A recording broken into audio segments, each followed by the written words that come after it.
How you doing, everybody? Welcome to DICE 2023, to the first event of what's going to be 2 days. First of all, I'm not going to say too much to get us started. I'll be talking later on, but I'd like to pass over to our head of department, Nollaig Crombie. So, welcome everybody. I can see there are lots of faces that I recognize in the room, some that I haven't met, but hopefully I'll meet you later. So, as Pádraig said, this is our 9th annual DICE event, and we're very proud of the fact that this year it's our first A2U DICE event. So, it's collaboration with Sligo and Galway Mayo. And so this session, as you all know, you've signed up for, the session is industry focused. And we have wonderful speakers. I won't begin to introduce everybody right now because I know Pádraig is going to do that, but I would like to welcome all of you, and particularly the ladies, because of course today is International Women's Day, so hip hip.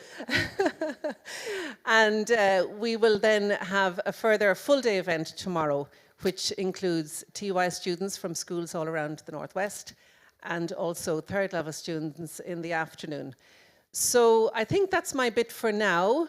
I'm going to pass over to Michael Margie, our head of faculty, to say a few words, and then we will come back to our speakers. Thank you. Hello everyone, thank you Nollaig. I'm trying to think of a couple of words I was going to say here today. I think the first thing is really to welcome everybody here on behalf of the faculty, and also to give some acknowledgements for all the hard work that goes in. Of course, over the next 2 days, everything will slot into place seamlessly, but behind that has been a huge amount of hard work. I'm really privileged and proud to work with a great team of people. It really is fantastic to see how all this has been brought together, to Pádraig, to Joe, to Nollaig, to Tina, and Crona, to our faculty office, and to all the speakers over the next 2 days. Thank you. It's going to be a fantastic 2 days, and for all our students as well who's going to be involved. And also to our speakers tonight, Brenda, Mary, Joe, Sharon, Pádraig and Tom, to say thank you for this evening. I think the other thing I'd like to say, and Nollaig alluded to it, is, you know, it's a few years since we've been here in person. And what has changed? Well, we're now a new university, the Atlantic Technological University. And to give you a bit of an introduction to our faculty now, we used to be circa 1,900 students, and now we're somewhere between 7,000 and 8,000 students, depending on what time of the year you count it. So we've really become very big, possibly one of the largest faculties on the island of Ireland at the moment, but that's the way things go. Tomorrow we could be at the bottom, you never know. So I wanted to say a few things here that would warm it up, and to get you guys thinking creatively and thinking about the world we live in today. And the world we live in today presents an awful lot of challenges, challenges that we've never really faced before in many instances. A few things to think about and reflect about is democracy is hugely challenged. We now have strong forces at play in terms of anti-liberalism that we see in the world and societies we live in today. We also see a return to history that we probably never thought we would see. Return to a Cold War Part 2 is beginning to emerge. We also see the advent of AI and the fallacy of AI, when in many cases people think that AI will result in this "don't make me think" anymore. But it's really that very important inflection point. We should be saying, please make me think. It's so important. And that's a challenge. I remember many years ago, I had a book, probably about 20 years ago, a design book called Don't Make Me Think. And now more than ever, we have to think about how we reinvent design. Please make me think. So have a think about that for the rest of the evening. The other thing I'm going to say, in the world we live in today, we really face huge challenges in terms of surveillance. Our political spaces suffer from surveillance. Our economic spaces and e-commerce spaces suffer from surveillance. Our social spaces have surveillance, and increasingly our public spaces have surveillance. The other thing I'd say as well, in the world we live in today, is a significant decoupling between corporate productivity and wages. to employees. So if we look at it over the last 35 years, something around the 2000s happened where corporate productivity turned nearly vertical and wages in terms of increasing to employees just bumbled along on a near horizontal line. And these things are placing huge pressures on the social contract we have in the world we live in today. And that's been turbocharged, these social fractures, by the war we see in Ukraine, by the pandemic, by the advent of AI, and by migration. And I want to put down a thought for you to think about. I'm going to say that there's many reasons why all that has happened. The antidote to that, in many cases, can be education and lifelong learning. But some of that was fueled by linear thinking. And for those of you who are the design thinkers and the creative thinkers here, will know the challenges and problems of linear thinking as opposed to systems thinking. So I hope that comes up in some of the discussions here this evening. And to close, I suppose I'll talk a little bit about DICE, the why, the what, the where of DICE, and I've been trying to reconcile this in my mind over the last week or so, and I went back to some readings I had many, many years ago as a Japanese word called Ba. Ba is a place of consciousness. It's about emerging and transcending knowledge, and it's where everything is connected to everything else. And increasingly in the world we live in today, the world of technology, everything is replicating nature, everything is getting connected together. So a place of Ba. DICE has many manifestations. Of course, our DICE conference is something we're hugely proud of from our design department, but also there's our DICE TY Academy that follows that sentiment into the schools. And also when we look at our DICE labs and the manifestations around research and all the cross-cutting themes in there. And part of our DNA is wrapped up in that DICE, that Ba place that we have here. And if you look at our DNA, and this might come into some of the discussions here this evening, for us here in the West and the Northwest, it really is in our DNA to be socially responsible. Think about that in the world that we face today. We love the underdog because maybe we come from generations of being the underdog. And how can we help the underdog? Sometimes we're irreverent. We believe in equality. We also believe in having a laugh. So on those notes, I'll close to wish you all the very best for a fabulous DICE conference, for a fabulous evening this evening, and to our design department, I might call them the design tribe, really, really lucky to have them. Wish everyone the best, and I just love design, don't you? So on that note, I'll hand it over to Pádraig.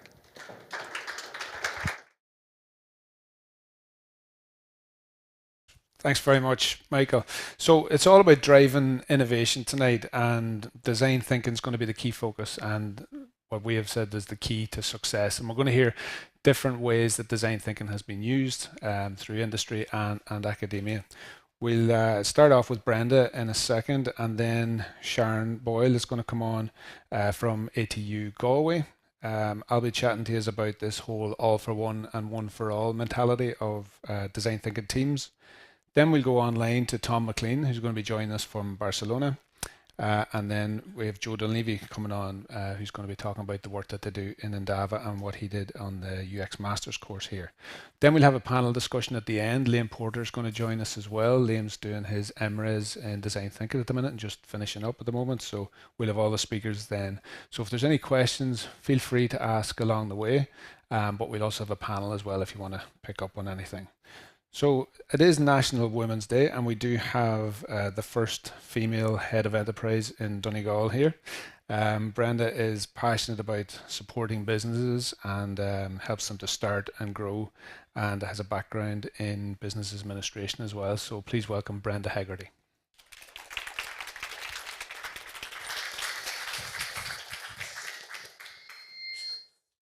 Thank you. Am I okay on my echo? Thanks a million, Pádraig and Michael and Nollaig, and delighted to be joining you here today. And I suppose it's part of the Be Inspired Local Enterprise Week, so it's so important that we have as a collective under that whole design thinking. And I'm just reflecting on Michael and the place of Ba. Now, my home's a place of Ba at the moment, but it's for a different reason, Michael. I'm married to a sheep farmer, so there's a lot of ban going on, or will be going on, once we get Enterprise Week out of the way, but it's just nice to know different connotations of different words. So my name is Brenda Hegarty and I'm Head of Enterprise here with the Local Enterprise Office.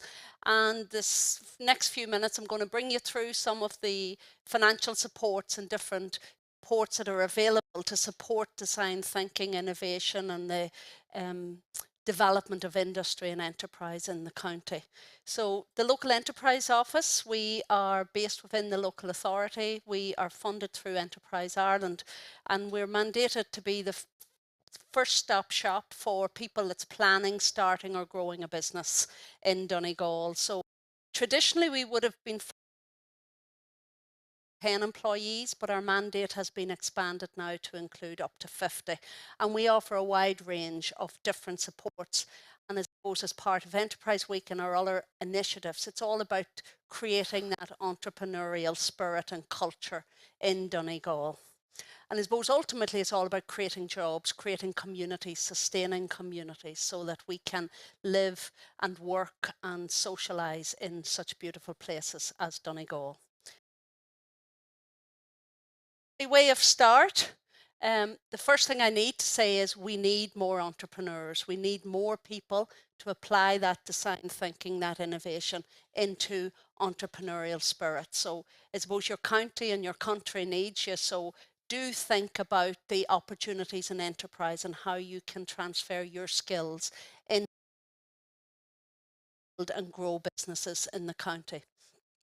The other thing that I'd like to say is Ireland is one of the best places that you have to start and grow businesses. It's a fabulous ecosystem.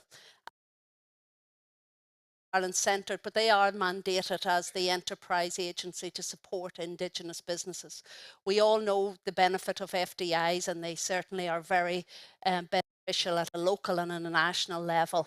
But ultimately, going back to Michael's point, we are resilient, we're an Indigenous people, and we need to harness the energy within our own people to start and create businesses. And if you're going down that entrepreneurial pathway, there is a great support network, whether that's through the universities, through these government agencies, through the local authorities, and just the community that is there and passionate about supporting businesses from their idea stage right up into their growth. And so suppose when we speak about supports and what supports are available to businesses, you have to think of it across the 5 stages of business development. And there's really supports at different levels depending on the stage of your company development. So if we look at it from idea right through to early funding and then scaling and internationalization. And there's a range of support, both financial and non-financial, that will help and support you through that.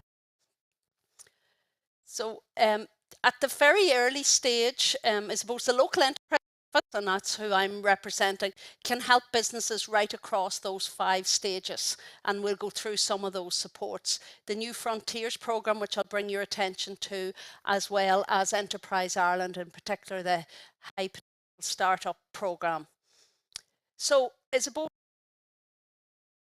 potential startup because that's where people might aspire to be at stage. So in order for Enterprise Ireland to consider you as a high potential startup, you need to have an innovative product or an internationally traded service that has an opportunity to grow to at least €1 million turnover within the first 3 years.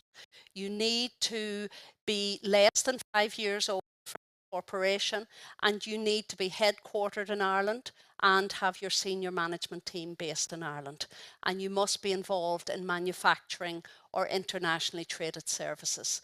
The other thing, you're probably at stage 3 and above because you need to be at least a minimum viable product, that you have some market traction and you have some evidence of commercialization.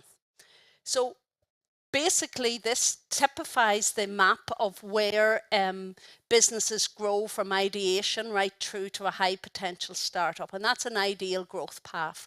But not everything works as ideal in the world. So some companies can go very quickly to a HPSU stage. Some will get to a HPSU and maybe retract backwards. But there is a range of supports regardless of whether you're a HPSU or not. But I suppose from the audience that's here tonight, a high degree of HPSUs would generate and have their genesis within universities and that whole commercialization of research. And I suppose just one message I path and keep your mind open to entrepreneurial career paths. It doesn't have to be working in industry or working for other people. There is great opportunity to think about your own business and the impact that can have on the world and on your local community and on your own self. The first thing, just ScaleX to draw attention. In Donegal, there's a lot of pre-accelerators and accelerators across the country, but what we found in Donegal was we weren't getting the traction of companies coming from those others that are happening. So the local enterprise office has started one of their own. We've run this is going to be the second program of the ScaleX, and it will kick off on the 19th of April. So if you we're seeking out 12 teams that will have ambitious businesses that can benefit from an accelerator program. So the closing date is the 27th of March. So if it's of something of interest to you, do check it out. We're looking for ambitious individuals or teams that have a potential business idea, or maybe somebody within an existing FDI or a large industry in Donegal that has a business that can grow and benefit from the program. It's primarily online. There are 2 in-person activities across the 11 weeks, so it's certainly something to consider. And then ambition, being on International Women's Day, just one area of great that was untapped potential for us here in Donegal is a lack of female founded businesses. So in order to stimulate that, we created an ambition pre-accelerator program specifically for women. And we've run 3 very successful programs. We have around 35 teams that has come through those programs over the past 3 years. And we're already seeing the outworkings in terms of around 15, 18 businesses actually happening as a result of these. So again, it just shows you if you are willing to invest in accelerators and pre-accelerators, you will lift the value and the number of businesses in the county. So again, there will be a call out for that ambition program in the early summer, and have a look out. New Frontiers is a program that's run through the universities and funded by Enterprise Ireland. And again, it's a great opportunity for people that's thinking about starting a business to go through the different phases. There's a phase 1 and a phase 2, and phase 2 gives you the opportunity of a 15,000 stipend to support you as you build your business proposition. And then it's a pipeline either into Enterprise Ireland or into the local enterprise office in terms of developing and bringing your business through the next phases. And just to draw attention to the innovation voucher, which is available to link into university research, you need to be a company to access the the innovation voucher. So it's €5,000 of assisted knowledge in terms of developing your product or looking at areas of delivery or customer interface. So again, different universities have different skill bases, and I know the Wiser Lab here in Letterkenny has particular focus on electronics, but all of the talent and expertise across the universities is available through the innovation voucher. And then just the Start in Ireland. So again, just to give you all those different portals, different programs, different supports that will bring your business from idea right through to internationalization and scaling. And then just to draw attention to some of the supports that are available through the local enterprise office. And again, many of what's available in Enterprise Ireland is available in local enterprise office and vice versa. So we offer a mentoring program. So any business that has challenges or specific needs, we can align them with an expert mentor for 6, 9 or 12 hours. We have a wide range of training programs you can check out online, and one of them is a Start Your Own Business program. So we bring hundreds of people through a Start Your Own Business program in any 1 year, and we offer functional training initiatives like digital marketing, leadership, different functional areas of the business.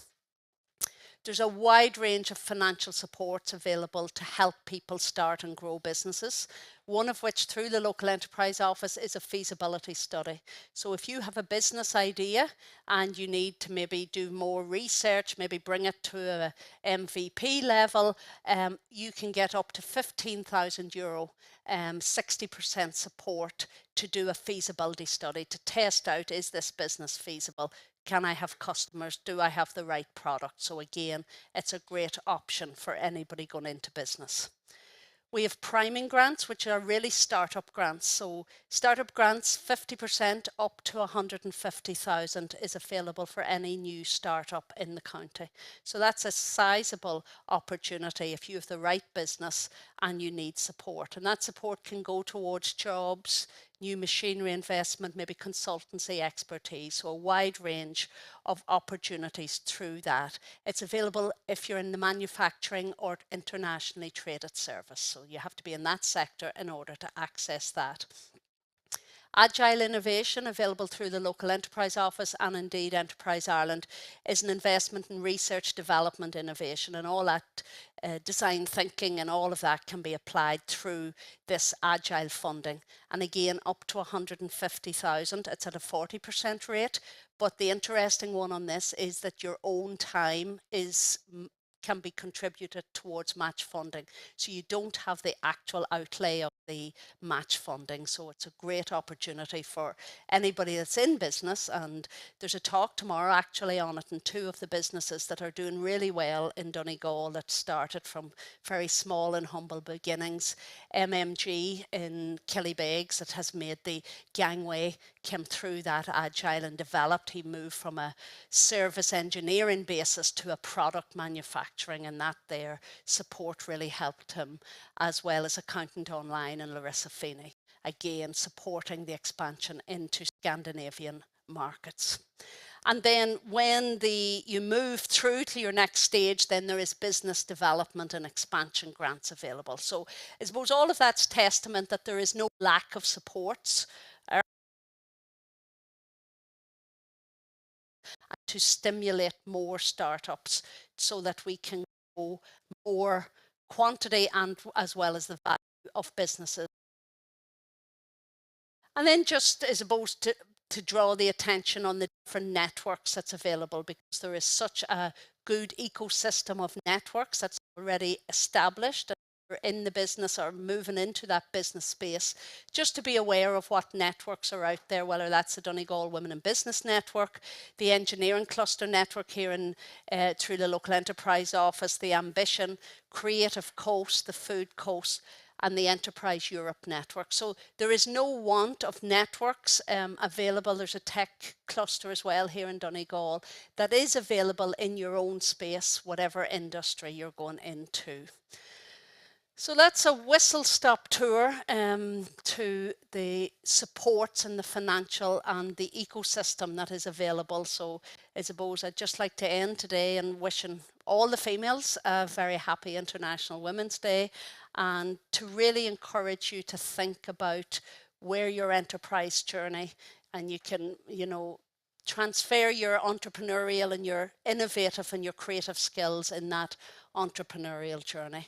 I'd like to thank again the hosts for having me, and Porrick and Michael and Nollaig. And we're in the Local Enterprise Office. We're very accessible. We have a great team. So please do reach out at any stage and do think about those 2 accelerators that might bring your ideas into fruition over the next few months. Thanks again.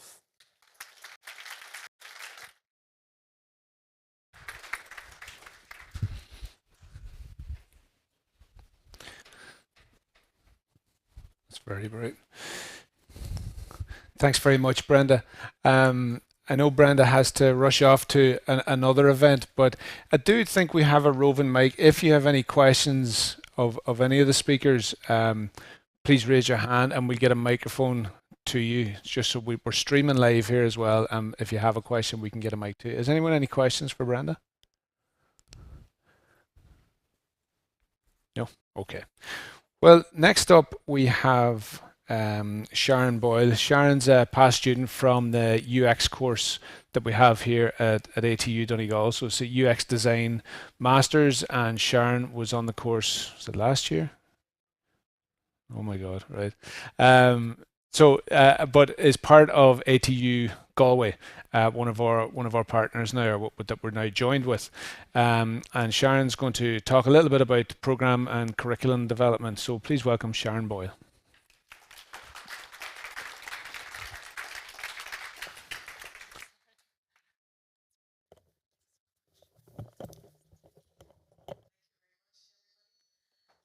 Warwick and Michael and Nolik for having me here. Does the sound okay there, yeah? So I'm going to be talking about design thinking applied in third level education. And as Porrick said there, I am with ATU, but formerly GMIT since 2000. And prior to that, I worked as a systems integrator with new technology projects for large law firms. And I graduated with the MA in User Experience Design and Applied Innovation during the pandemic. So it was all online, and fantastic program, I have to say. And my particular interests are in how we can embed 21st century skills better into our programs and explore new ways to with assessment and encouraging creativity in our students, and particularly in non-design programs and as well. So I'm looking at design thinking applied.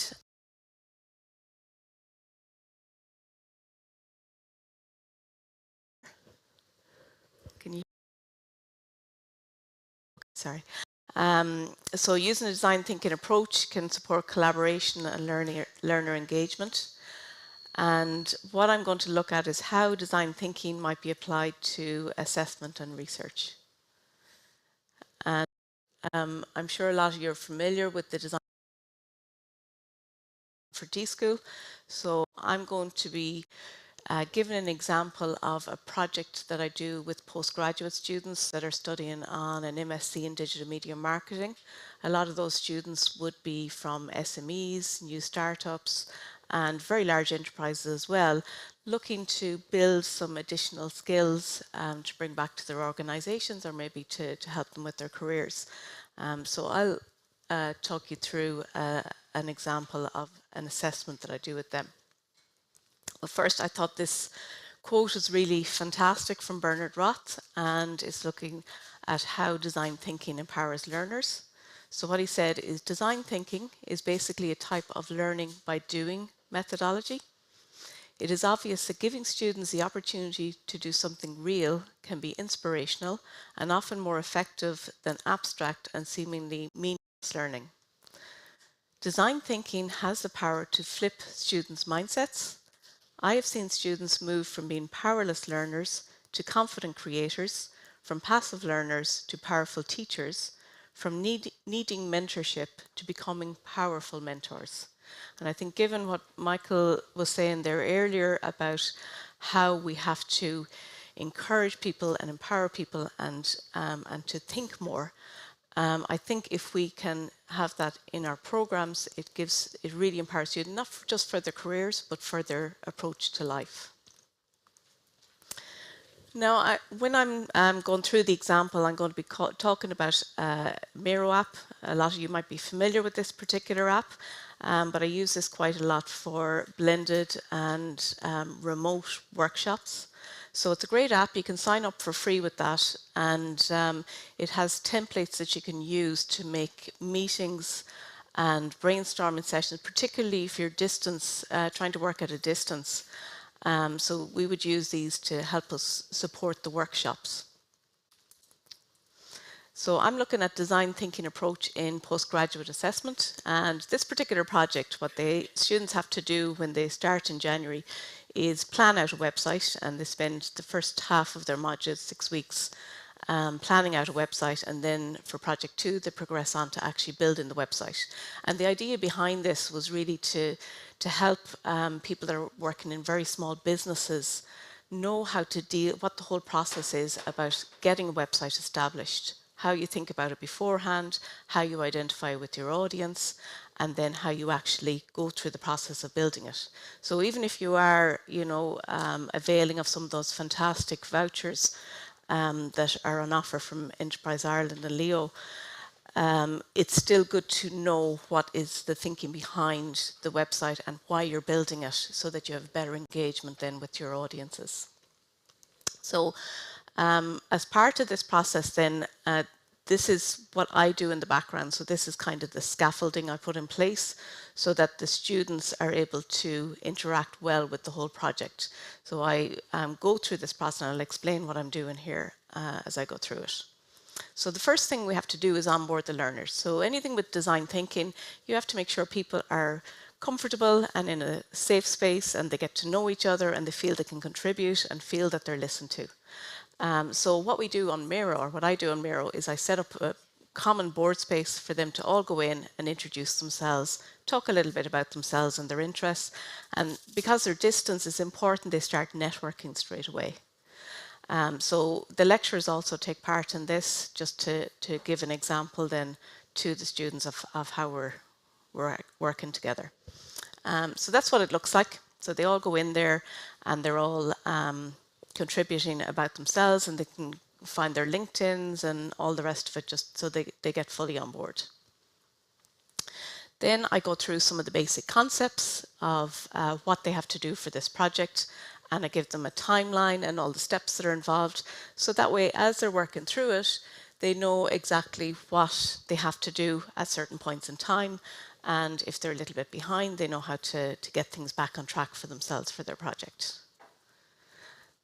So right at the beginning then, just after they start and they're introduced to the program, we run a workshop then. So I have this workshop that I designed out myself. I set them a challenge, give them some instructions and some examples, and the examples are along the lines of that actual project that they're working on. So they get a few ideas for themselves, they get to meet other people in the class, and it just sparks conversation, and they're just working through that idea, so they're learning a little bit about what's involved with the process.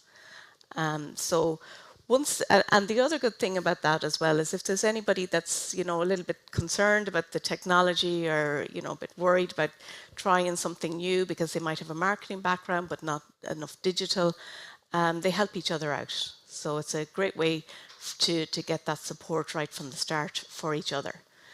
So that's just showing what it looks like, and that's when they've worked through the process a little bit. And I wonder, will this play?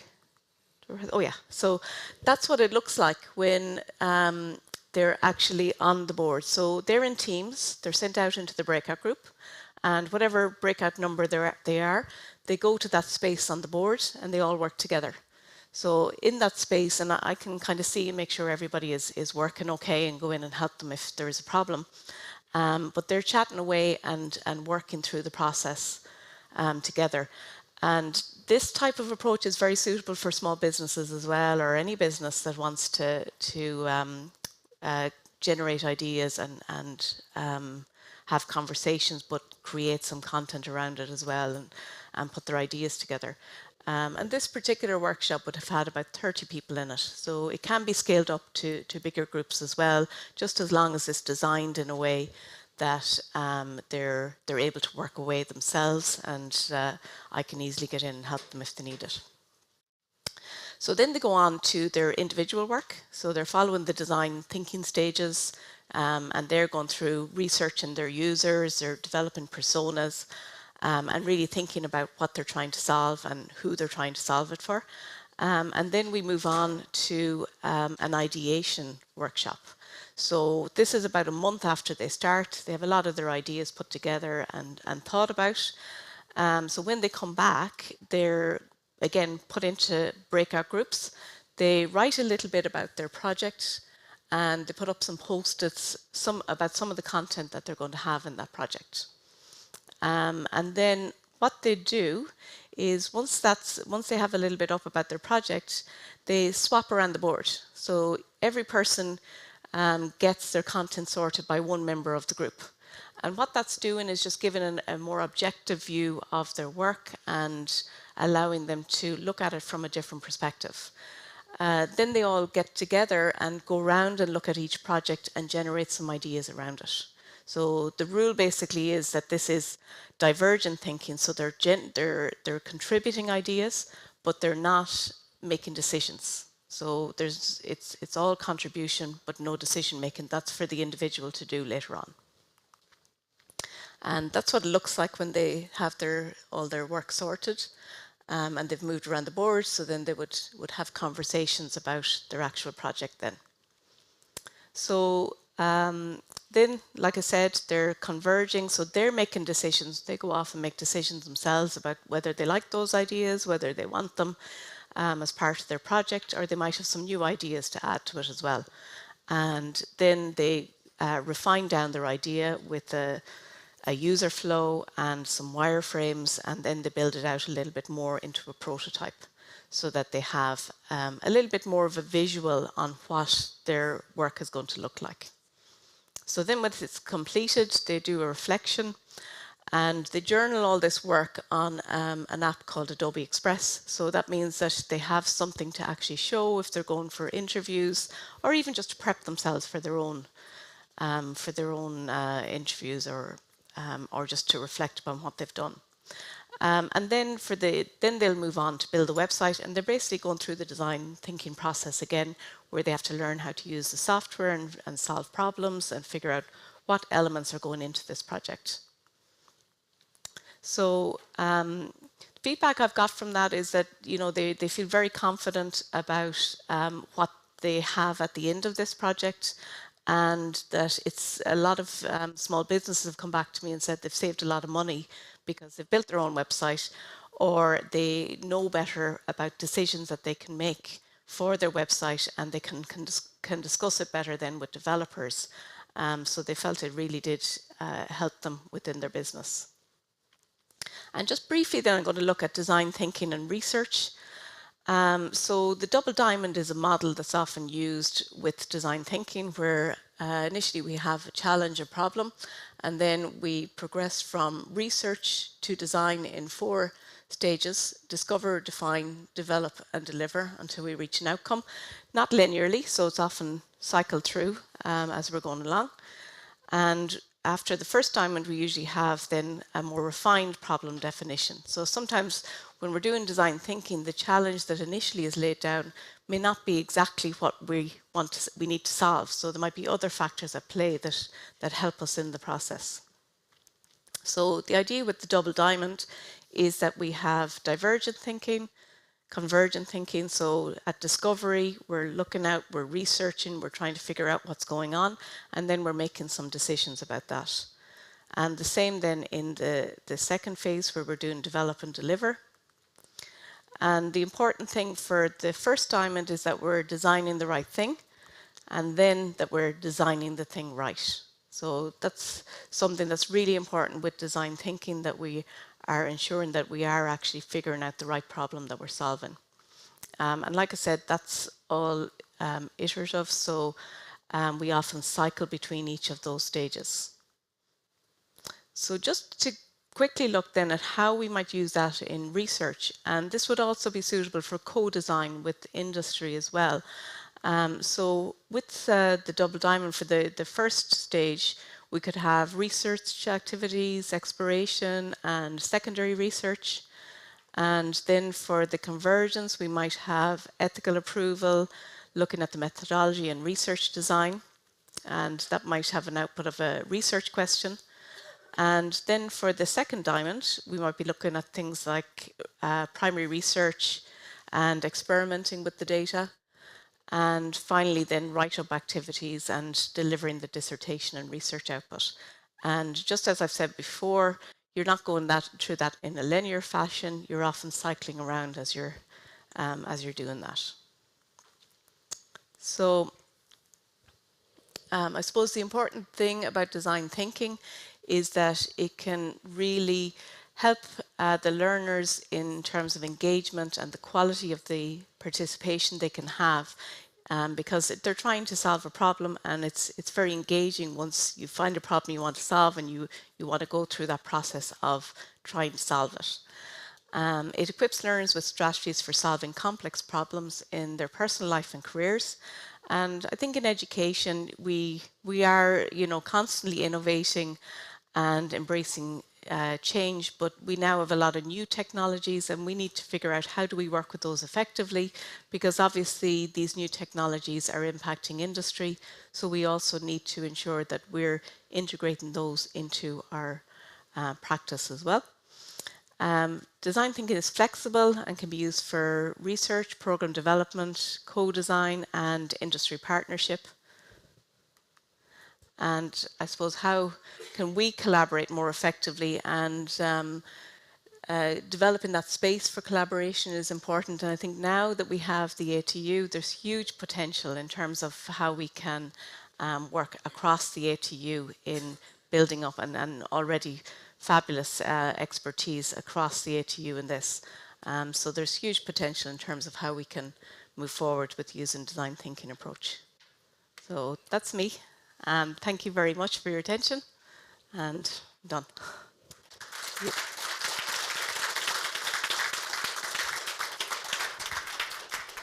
Thanks very much, Sharon.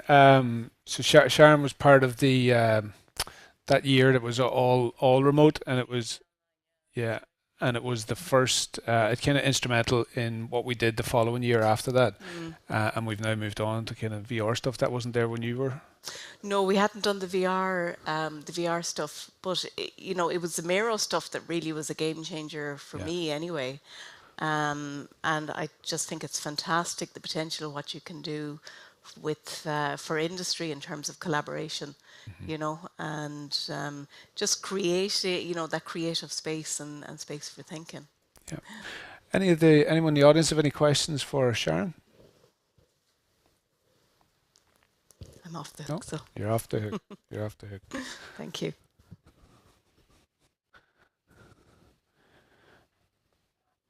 Okay. Let me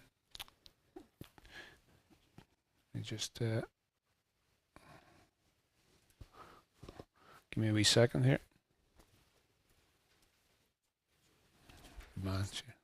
Yeah. So I teach on the UX masters here in ATU, and it's been running for about 5 or 6 years. And this year we've got some of our students with us. And I'll be showcasing some of their work as I go through this short presentation. But in 2012, I spent some time on a week in the Bauhaus doing a type camp or a typography camp, and it really changed my way of thinking, and I really started to move more towards working in teams, and I kind of seen the foundations of where design thinking came from back in the Bauhaus in 1919, and that design process and how it was adopted in by the Digitech sector really in the last 15 years or so. Very, very similar things happening back then as compared to what's happening now. So a lot of what looks new has been going on for a long time. And then I was lucky enough as well to do a bit of design thinking through a course in MIT, supported by the ATU here, and that gave me a really good insight into, from an engineering and business point of view, how design thinking is really used in comparison to coming from the creative background as well. And the MIT background was really focused on talking to the end users and actual one-to-one user interviews, which we teach a lot of in the UX Masters. So that was the kind of a key difference. Quick question for you. Anybody recognize this? Or can you guess where it is? Switzerland. Good. What gave it away? The cross in the middle? Okay, so let's take a slightly closer look. So Unus Pro Omnibus and Omnis Pro Uno, which is all for one and one for all. So the reason that they have that's actually in the Federal Palace, Swiss Parliament. And we do have a Swiss resident, where is his Mark here, up the back, all the way from Switzerland, who'll be speaking tomorrow. You probably recognize that straight away, Mark, did you? Yeah. So this is Mark's house. No, only joking. So it's the adopted motto of Switzerland, right? So this all for one and one for all. So it comes from this working together for the greater good. And it's originally a Shakespearean poem from 1594, but it was made famous by Dumas and the Three Musketeers, which was in 1844. So that's where it kind of gained some gravitas and started to become better known. But I suppose, why did Switzerland then adopt that as a motto? Well, in 1868, this is 24 years after Dumas wrote about the Three Musketeers, there was serious floods in the Swiss Alps in 1868.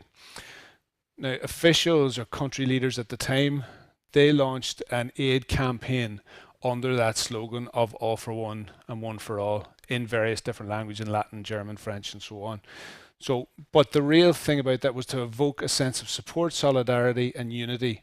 And because Switzerland was a brand new nation, it was only in place maybe 20 years or so. So the likes of Dumas's Three Musketeers, all for one and one for all, was very much in the mindset of that time. So that became their motto. And I love this. This was a press advert from the time, so a printed press advert. Almost looks like a biblical, like a Caravaggio or something like that there. So you can see the Appel de la Patrie, so that's the appeal from the homeland for the benefit of the flooded in eastern Switzerland. So you can see on the left-hand side here, you've got the floods coming down from the Alps, all the carnage and chaos of drowning animals and all, and then you've got the mother asking for help. And then you've got the un pour tout, tout pour un, one for all for one. And then you've got this lady coming in with money, so you can see the money coming in here, clothing. You've got fraternite along the side here as well, which is brotherhood, a nation's citizens bound together in solidarity. And then you've got these two guys coming in behind, and he's carrying what looks like a bag of some sort, but it says pain on it, so shouldering the pain, this type of idea. So so much going on, plus you have the Swiss emblem here in the center. So this whole idea of all for one and one for all, they really wanted to get the nation behind this. Let's save these people, let's save their livelihoods and so on. So that's where this all for one and one for all, oh yeah, what's this got to do with design thinking? So there is a point to my madness here. It is leading somewhere. So the design thinking process works effectively when the team supports the individual, but the individual also contributes to the team effort. Right, so that's your ideal scenario when you have a design thinking team in place, which isn't a given. All right, so I've been in different teams. I've been in different scenarios where design thinking teams work well, and design thinking teams don't work well. So there's a way that you can make it work well, and design thinking provides the framework to do that. So facilitation is a big part of this here. The team must give themselves over to the process. You have to trust the process, and Sharon spoke a little bit about it earlier on. If they don't, it could be to the team's peril. You might not get the solution that you want to get to. The ego has to be left at the front door. This can often be a problem. If the voice is too loud, it can affect the overall team. So you need to have introverts heard. Extroverts also have to be heard. So that ego that doesn't get parked at the front door also has to get heard. So you have to find a way to make that work, and that can often be the most difficult part of a design thinking team. We do it a lot in the UX Masters. I work a lot in teams with the UX module and in the emerging tech, and you will have see some of the students in here nodding their head going, yeah, I know how that feels. But when you're working in teams, to have a really good design thinking project, you need to park the egos at the front door. There's no room for dictatorship, but you need a strong facilitator as well. So there's a kind of a juxtaposition between these as well. So trusting the process is a big part of it. Design thinking is for everyone, exclamation mark. Is design thinking for everyone? Show of hands, is design thinking for everyone? About half. Who's it not for? Is design thinking not for everyone? few more hands. Right. So the design thinking process requires a team of individuals that have skin in the game and the skills to carry it out. Okay, so you need both of those things. What I mean by that, skin in the game, is really to be directly involved or impacted by something. So that's where you need your stakeholder in the room, you need the customer, specialist in the area, perhaps the employer, the employer, employee, the lead, or the end user. So those people need to be in the room. So yes, it's for everyone, but you can't just pull somebody off the street to do a design thinking project. They have to bring knowledge. You have to get the right people in the room. So yes, it is for everyone if they have the knowledge that you're looking for to be part of that team. The other part is the skill set. Okay, so also in the room, you need to have strong facilitation. You need someone with interview skills, a good researcher, massive employment area in the UX industry at the minute. Documentation, how do you document it? The likes of Miro, how do you summarize that? How do you present that to your peers, your senior leadership teams, and so on? But also you need visual communicators.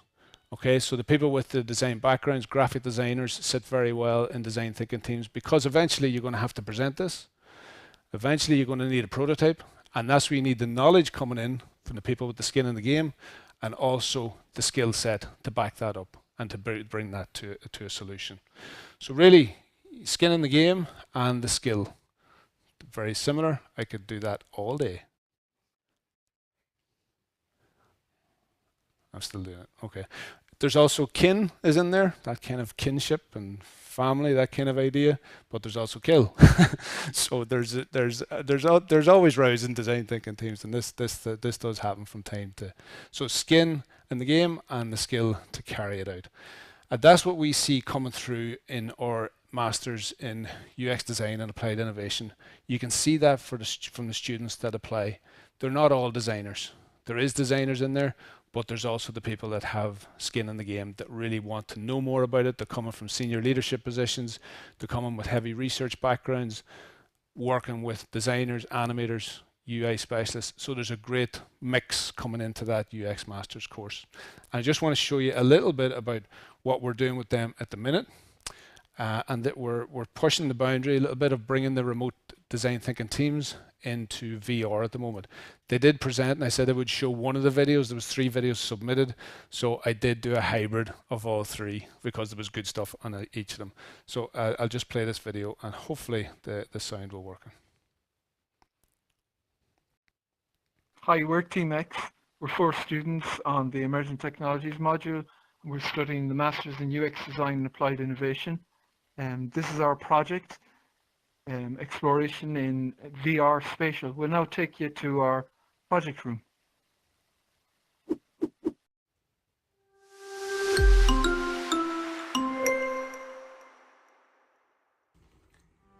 Hi, it's Daniel here from the Creation Station, and I'm here today to help you set up a remote innovation team in spatial.io. We're going to walk you through the process. We're going to fill you in on some technical constraints that exist with the headset, and we're going to give you some recommendations for these.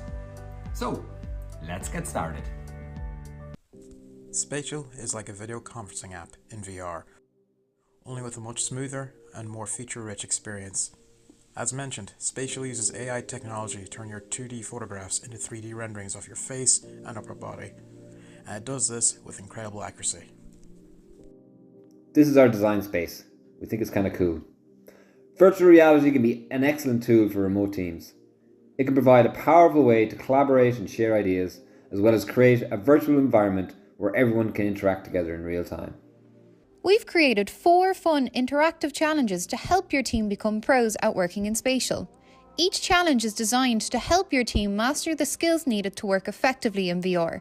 For example, the first challenge we've set up is aimed to help your team get familiar with the all-important sticky note. You'll be using lots of sticky notes throughout your project, so it's key to get comfortable with using them. Our next challenge is designed to help teams get to grips with adding portals to their spaces. Portals are useful ways to quickly hop between worlds, so it is a must that teams know how to add them. Once you've mastered these challenges, your team will have all the skills needed to set up a design thinking wall just like this. We've created our wall using images, sticky notes and screenshots to best suit our project. We find using Spatial and Miro together is a handy way to improve how we work. But this is just a guide. Don't be afraid to get creative and push the boundaries out yourselves. Find what works best for your team. Having used Spatial with the headset, we as a team have found some technical constraints.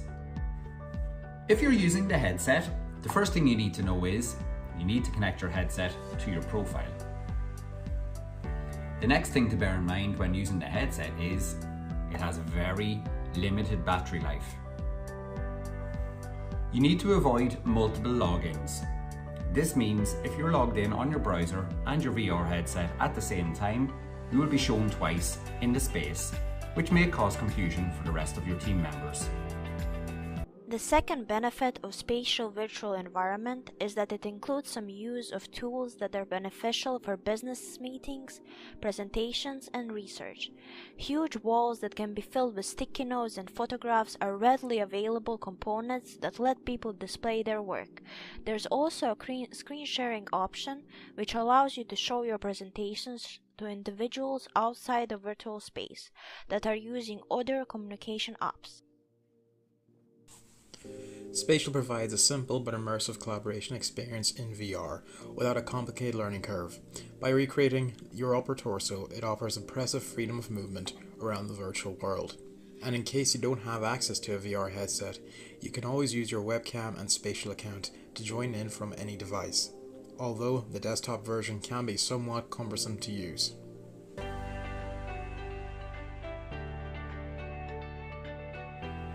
And finally, our recommendations. We would highly recommend using Spatial for online meetings and brainstorming sessions. We would also recommend a hybrid approach by using Miro and Microsoft Teams together with Spatial. And finally, Spatial is fantastic if you as a team are presenting key information or final solutions. Spatial lets us move to a more shared experience between remote team members, where activities and sessions become more engaging and immersive. Communication and interactions in teams can now encourage more freedom of expression and creativity. Spontaneous conversations or shared moments between team members become more commonplace. Even something as simple as a comment about a cool avatar can spark a conversation that might not have happened. And this is where Spatial becomes powerful. As a productivity tool, it can be limited as individuals and teams already have workflows and tools they use every day. The idea is not to try and replicate these in Spatial, but to use its engaging, immersive environments to inspire creativity and deepen connections. And that brings us to the end of our presentation. Thank you so much for taking the time to watch it.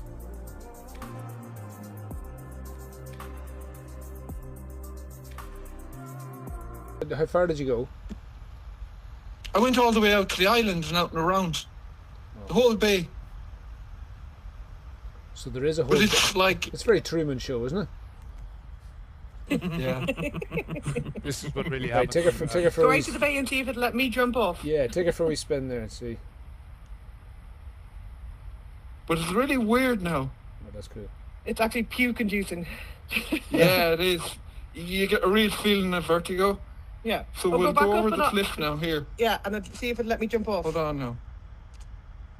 Okay. So long, cruel world. Oh, you just jumped into the water. That's mad. Can you still see me? Yeah, I can see you. It's like you're heading out to Skellig Mihal. So I'm gonna go a bit faster now. Gotta be careful. Where's Nuala? I jumped off. I'm back in the room. Oh, are you? Did you just land back in the room now? Dara, you and me. Dara, can you still hear us out there? Yeah, but you're very faint. Yeah, so are you. so are you. So you're far away. So as you move away, the voices get fainter as well. Oh, that's good. Come on back into land then. But it's so cool, like. Yeah. Come a bit closer and I'll see if I can get back on. Okay. So that's Dara's an architect from Galway. That's him on his way out to Skellig Vihaler, and Nuala works for TG Cahir. So you can imagine what happens in these classes. There's three of the students here as well, but they did a really good job on the presentations, and well done. The one final thing just before I wrap up, that whole all for one and one for all, there was another occasion of this. This is where it came into my head when I first started thinking of it from 1981. Anyone know what the next clip I'm going to show? Doug Tanyan and the Three Muskehounds. Well done, well spotted, Crona. So I'll finish with Doug Tanyan and the Three Muskehounds. Feel free to sing along if you. One for all and all for one. Muskehounds are always ready. One for all and all for one. Helping everybody.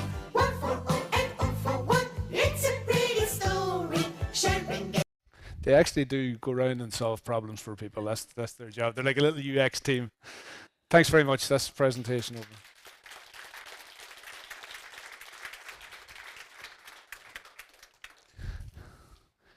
I suppose before we get to Tom McLean, anyone any questions? No, we'll keep them all for the panel at the end. That's okay. So next up, we've got Tom McLean. Tom's coming in online from Barcelona. And Tom is with a company called Door 3. They're based in New York. So he's living in Barcelona. He's from Ballymena. That's where he originates from. But he would have been, was he your class at school, Mark, wasn't he? Yeah. So he's doing great things. He's leading a UX team internationally and all remotely, and obviously all the challenges that are around that. He comes from graphic design fundamental backgrounds, but very much a multidisciplinary designer with a strong sketching focus as well. So if are we good to pass over to Tom? Yeah, okay. Welcome, Tom, there.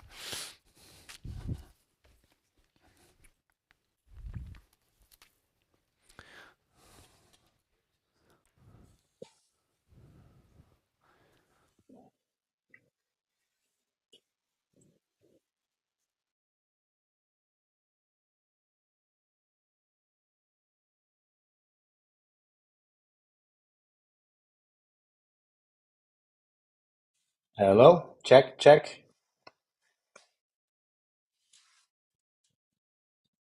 Check, check. Okay, okay, fantastic. Thanks, fantastic, thanks.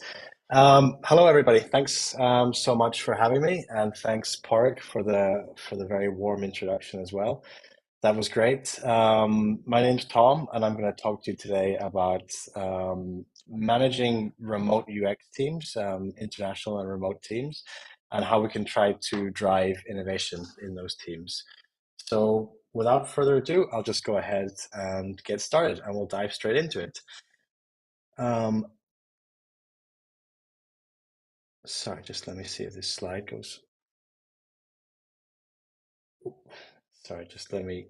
I seem to be having some technical difficulties. Okay. Okay, so once again, hello everybody. My name's Tom. And just to give a little bit of context about myself, apart from the context that Porrick just gave you, I'm a designer. I've been working in the industry for over 12 years at this point. As Park mentioned, I have a background in pure graphic design and visual communications, and that's how I started my career, working as a graphic designer for print and for editorial design. From that point, I moved on and I started working as an art director, as a conceptual art director, working on campaigns and the theories, the concept behind those campaigns. And for the last about 6 years, I would say, I've been purely focused in the world of UX. And by the world of UX, I mean user experience design, user interface design, and user research. I would consider myself to be a multidisciplinary designer. I think that's a strength, not a weakness, and that helps us to be able to to see some beyond some problems that others might not. And then just to add a little bit of personal context, because I always think it helps to frame the character before we go into the presentation. Some things I like to do in my spare time. I like to draw a lot. I feel like that's just a really good, break from when I'm pushing pixels all day and everything has to be aligned and straight and correct. That I can just free flow and draw and kind of blow off some steam that way to remind myself what it was that got me into the world of design in the first place. I'm also an avid cyclist. That's just one of the ways that I like to disconnect from screens and devices and just blow off some steam. I love to read as well, and the last one you can see is I'm a new papa. So I just became a father 3 weeks ago, yesterday. This is my first son, Max. And yeah, for anyone who is wondering why I might seem slightly sleep deprived or sound sleep deprived, well, now you know the reason why. Okay, sorry, just let me skip here. So, okay, that's hard to read, but it says I am the UX lead at Door3, and that's the company that I work for. So I'll just start off by giving a little bit of context about them as well. So Door3, as Park mentioned, is a company that's based and headquartered in New York. And what we do is we design and we build software. The company's been going for around about 20 years at this point, and we have, give or take, 100 people working at the company. So our main pillars for the company, what we do are UI and UX design and software development.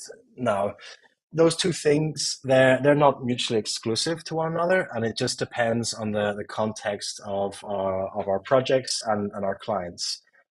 Sometimes we do work on projects, and that will be from the very beginning, from the research, from the conceptual stage, right through to the final launch of a product and the development and the maintenance of that product.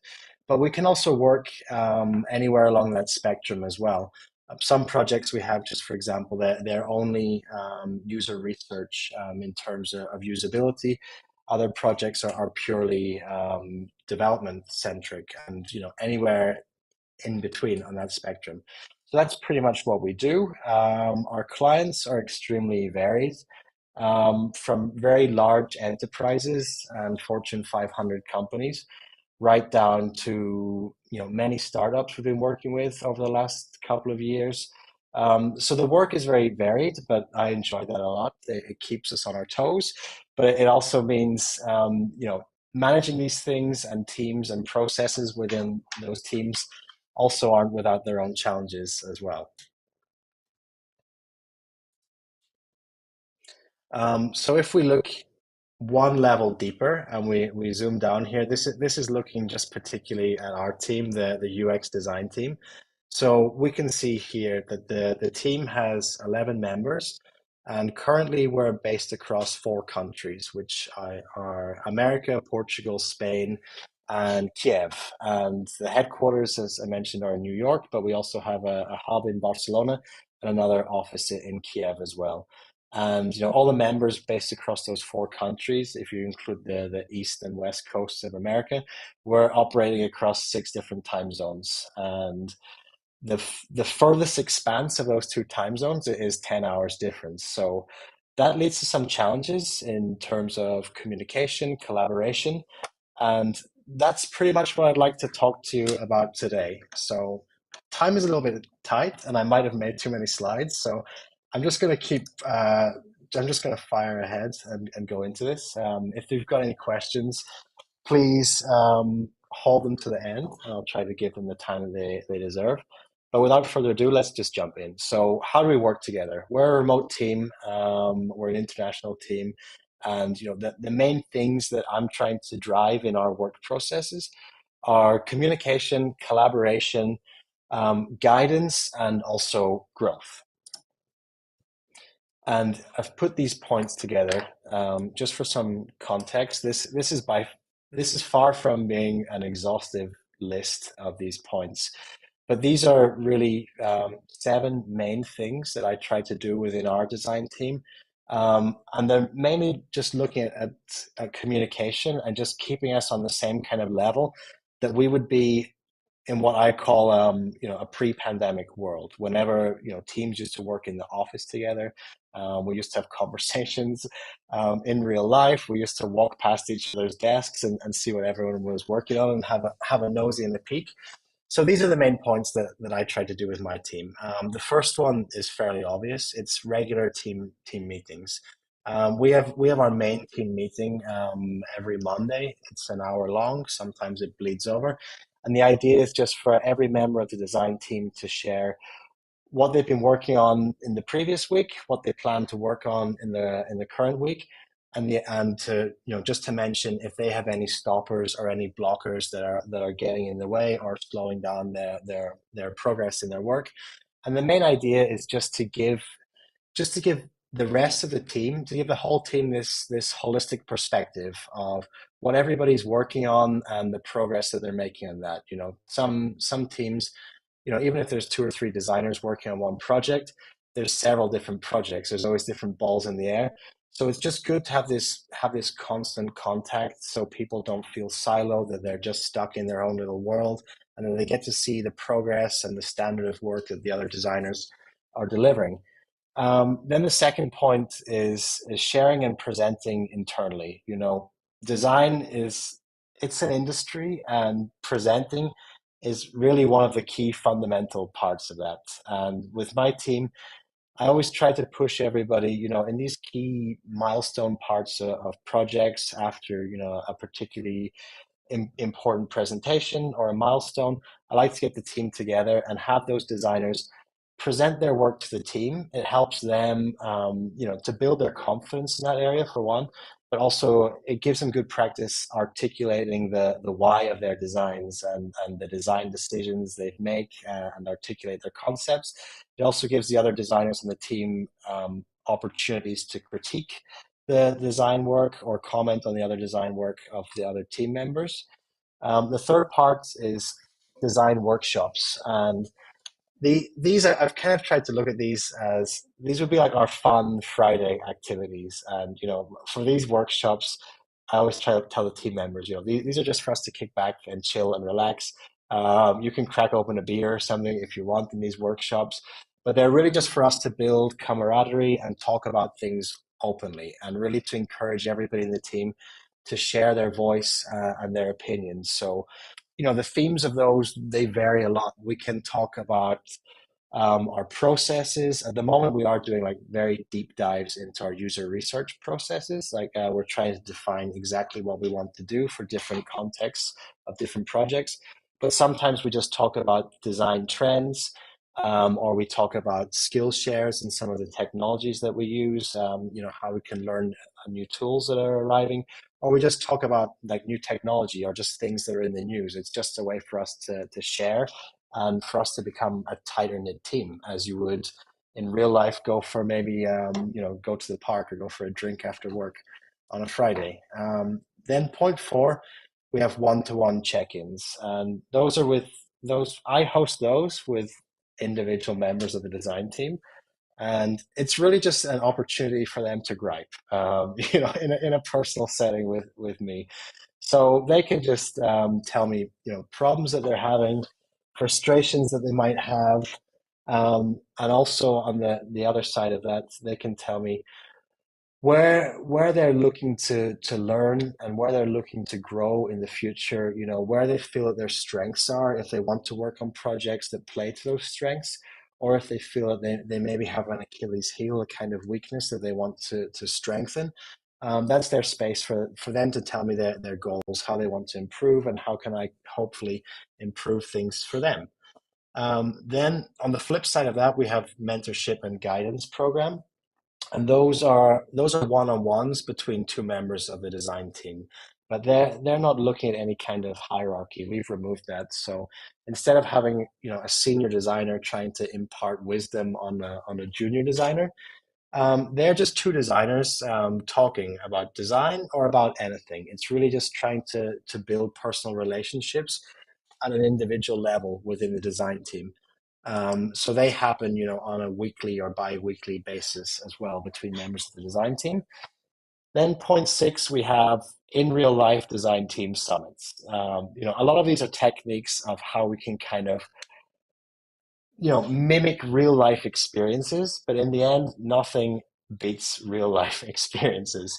So at least once a year, ideally twice a year, we get together, the whole team, for a week in a different location.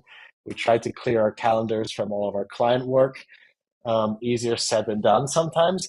And there we just look at, having these 5-day workshops where we look on our design goals. We reflect on what we've been doing in the past 6 months or a year, where we want to go to, which kinds of design work we want to do, which areas of UI UX design do we want to work on, what kind of clients do we want to work with, etc. And then that's just bonding experiences for us in real life, and going on and having nice meals and stuff in the evenings, and really just building that camaraderie between ourselves. And then point 7, I put it all in all caps because I think it's the most important, is design together. In the remote context, it's very easy to just go off into our own worlds on our own computers and just check in when we need to have calls and presentations. But really, the main point is encouraging within the team. Designers get on calls together, communicate, talk with audio while they're actively creating and collaborating together. And I really feel that gives the best results in the end. Okay, so just a quick overview. The tools that we use, this is like the plethora of tools that we use. I would just say the main one is Figma, by far and away the main one. That's the sun in our solar system. The rest of the tools here, you can see they're all focused on either communication or documentation. Whether those are tools that we use to have video conferencing calls, or they're tools that we use to communicate, written with each other, or they're tools that we just use to document the process that we're in with our designs, with other teams, so that we have clarity on, are we progressing on time? Are we hitting our milestones, etc. So those are some of the tools. And as you can see, we still use Excel, which is maybe one of my goals for 2023, that we can alleviate that from the design team. That would make me happy. Just a quick point on why our main bread and butter is Figma. There's just 3 points here, and I don't really have time to go into any more detail. Collaborative design, that's one of the key points I want to make here. And Figma, for me, is the ultimate tool for that. We can have the whole design team. Before, we've had up to, I think, 35 different people in one file at once. They can all be there, interacting and designing together, experimenting. You can jump on audio calls direct in Figma. So this is just a way to even surpass what we could do in the Office format before, from different parts of the world. Also, Figma has really robust commenting and feedback tools. So this is great if someone who's working in one part of the design team, they're just finishing up for the day, but they can put down their thoughts, where they've got to, what their rationale is, what the next step should be after that. Then when someone in another part of the world comes on, they can read those comments and they know what were the last thoughts, what was the last thing that the previous designer did, and they can keep moving forward in this way to communicate. And also just for communicating with clients, this is awesome that they can come into our files. We can jam together, and we can hopefully drive towards better solution through this commenting features. And also we have version history, which is a great way. Design is a lot about exploration, and even midway through projects, sometimes we need to go and explore different branches. And this version history is just a really powerful way to do that. That different designers, they can take a design and they can go off in different branches. They can experiment. And then when we've come to the decision of what we think is the right approach, we can either use that, or we can retroactively go back to any point in time within our design files and take that into the forefront again. So those are some of the main reasons that I really like working with Figma. And yeah, I can't, I don't get paid for them, but I just say that the tool is awesome. And the other main point that I want to talk about in this brief presentation is innovation through standardization, which, it rhymes, but I think it's a bit controversial at the same time. It seems counterintuitive, but I think it's true. And I'm going to try to make the argument to you all why I think that is true. So with us, within our design system, we're building a library of assets that we can use in our work, for delivering to clients and also for helping ourselves grow as designers as well. And this is the idea of optimizing repetitive tasks that we have that frees up our time to focus on problem solving and innovative solutions for our clients. And it's also a way of putting flexible guide rails in place that can guide younger designers and allow them to achieve a greater level of autonomy, and let them proceed with confidence instead of waiting to be told to do something. It's built into our tools and our assets. And just very briefly, the main pillars of this are that it's curated, and that basically means it's a living system. It's never finished. We're always improving this. We're always reflecting and creating new assets, and we're always trying to improve the standards of those. So when something's relevant, it's kicked out. When we do some better work at some point, that is replaced. It's modular in the sense, I'll just use the Lego metaphor here, that there are all of these building blocks in place, and with those building blocks you can create any kind of outcome that you want. But we're not building the whole framework. It must be flexible, and that's flexibility in that term, but it's also flexibility in the terms that these aren't rigid assets. We're taking a systems design approach and methodology to these, that there's responsiveness, and these assets are adaptive, which, if I just jump to the next slide, hold on. Which brings us to the first pillar of this, which is design systems approach. It's something that we do a lot of work in Door3 of design systems, especially over the last 2 years. It's just something that every Tom, Dick, and Harry wants, and it's something that I've become really quite passionate about as well, personally. So the idea here is that we've taken the very best of our work that we've done for clients, and we've white labeled that. And we have several of these depending on which particular code base we're using. And we do a lot of application designs.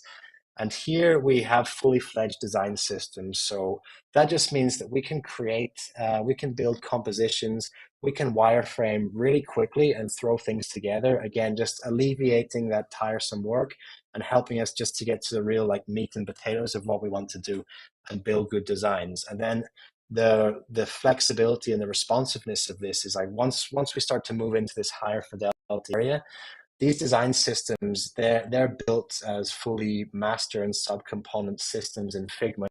So once we start to move towards this high fidelity design, we can easily just take the branding of our clients and we can incorporate those into master components.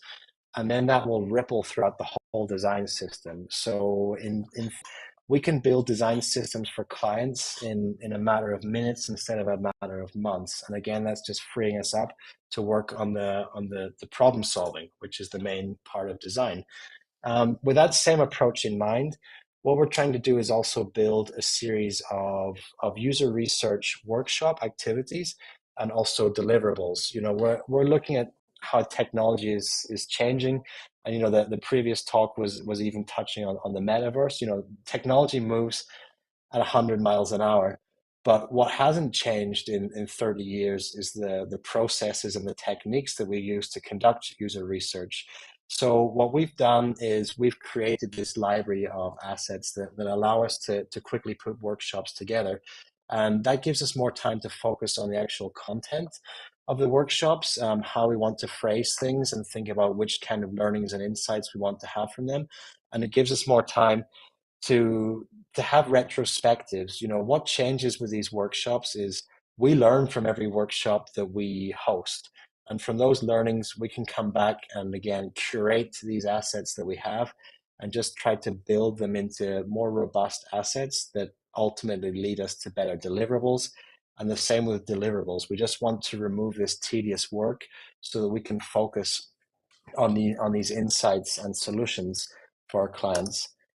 And from that point it's the final part of this optimization that I'm talking about. And this is looking at how we can actually build our processes that we're defining into our reports and our decks that we're ultimately going to share with our clients. And this is looking in terms of you know, the people in our team who have less experience, the more junior members of our teams, they might not in the beginning have the confidence, or they might not know after user interviews how to take that plethora of information and how to begin to synthesize that and bring it down. But we can actually, if we look at presentations in the way that on the one hand, we're showing our process, but at the same time, having that process already defined lets designers work within these guardrails. So it's giving them the ability to grow and understand, and that makes them more autonomous. And in remote teams, excuse me, this autonomy is really important. People need to be able to work autonomously when and also to collaborate. We need to have the balance between those two things.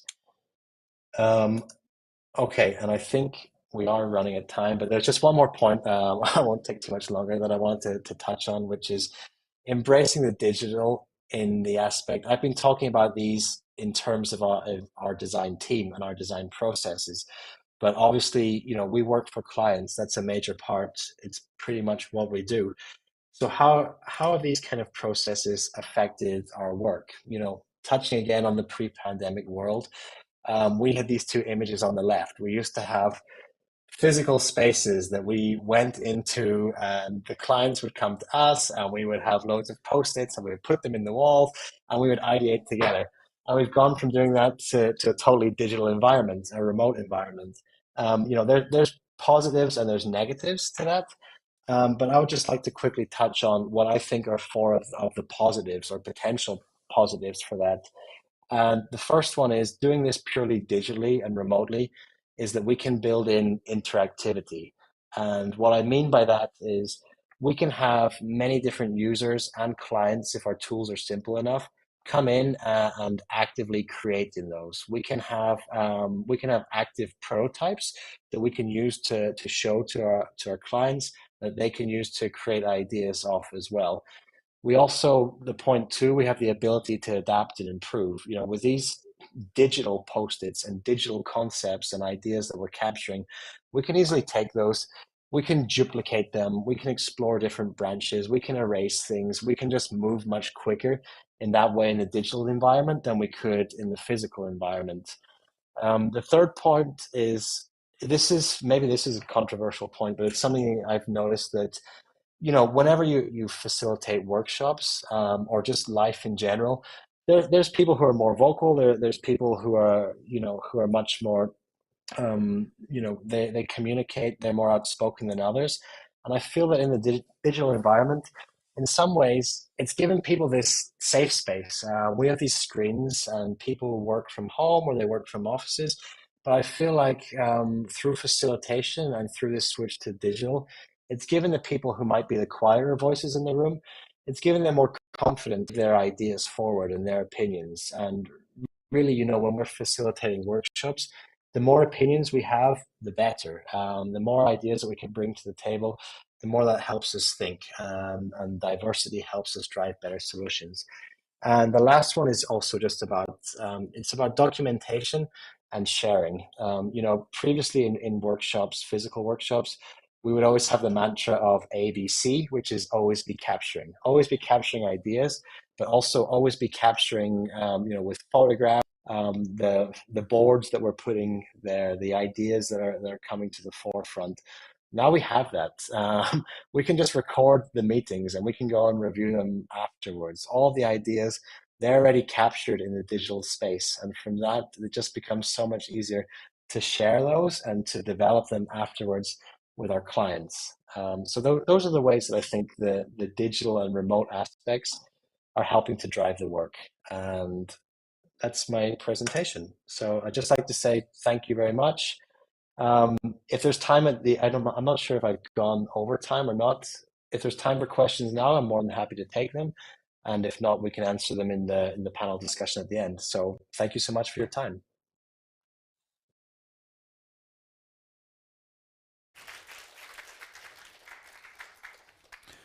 Thanks very much, Tom. Yeah, we'll get you to join the panel after if you can stay on. That'd be great. Some really interesting insights from Tom, and that whole idea of, I suppose, trying to get a team functioning. It's something we're always trying to do with the 100% remote UX masters that we have, we're always trying to find new ways to get the students working collaboratively. So last but not least, we've got the VP of Innovation at Endava, Joe Dunleavy. Joe has been a speaker with us before, and Joe was actually an integral part of the setup of the UX Masters when he was working with Primerica. So Primerica were the digital wing of Prudential, now TCS. And Joe, I suppose, was there at the beginning of it when we were getting the UX and design thinking conversation going, which is quite a few years ago now, Joe. Now, when I did meet Joe outside, first thing he said to me, "What about Liverpool, Man United?" And I just ignored him straight away and tried to shuffle him into the room as quickly as possible. He's a Liverpool man, I'm a United man, so we'll have to have that discussion later on. Yeah. Oh Jesus, here we go. Right. Yeah, oh, here we go. Right, please welcome Joe Dunleavy.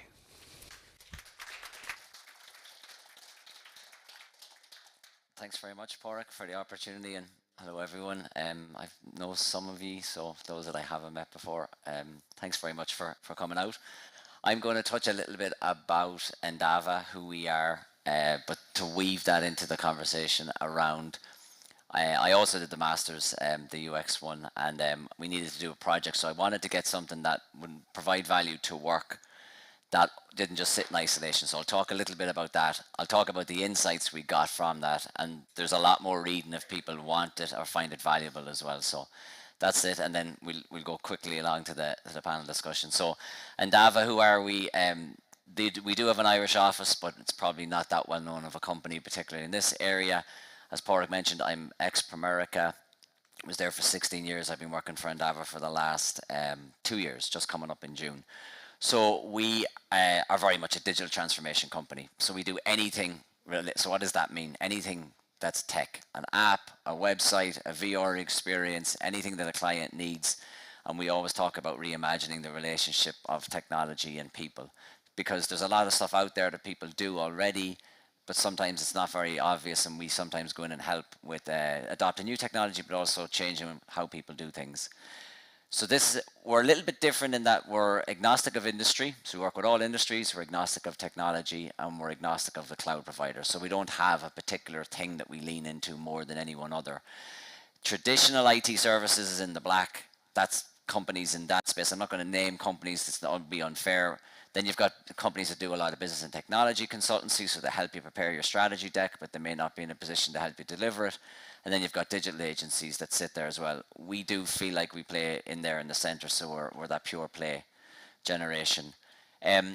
Quite large, again, for considering that not many in this part of the world would know us. We're over 12,000 people. We're headquartered in New York, and we operate in various different locations. You'll see blue is close to client, and red is where we have delivery centers.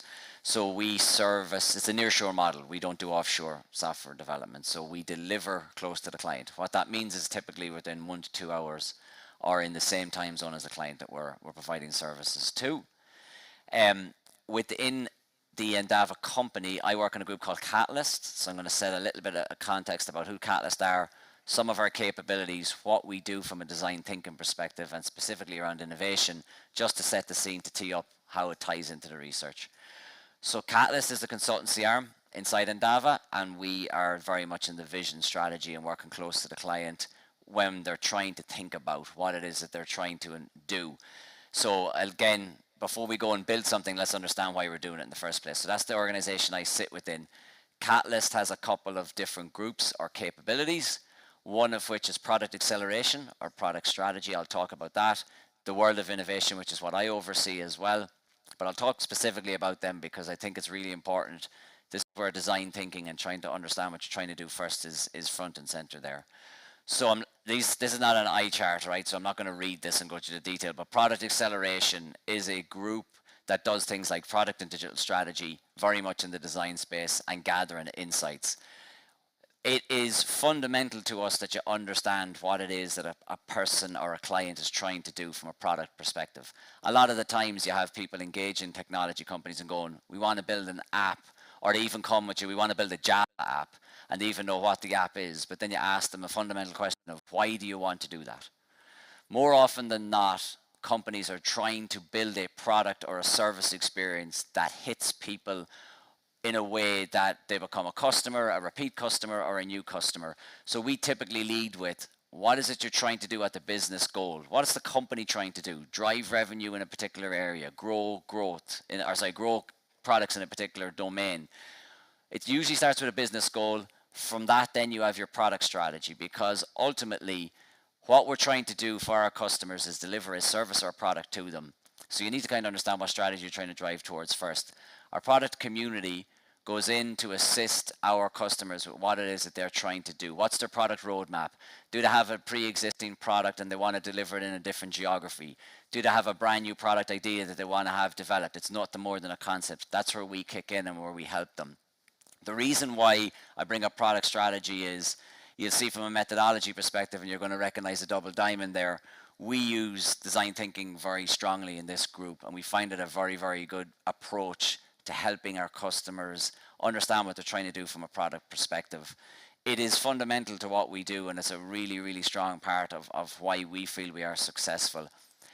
But product acceleration and innovation is something that's very, very linked, and I'll get to that in a second. This is an indicative process and timeline for what we would use from a product acceleration perspective over an 8-week period.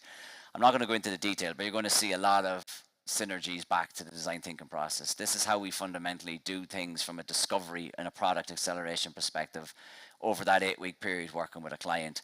And a lot of it is ideating, journey mapping, validating of the challenge, and a lot of the things you see within the design thinking process.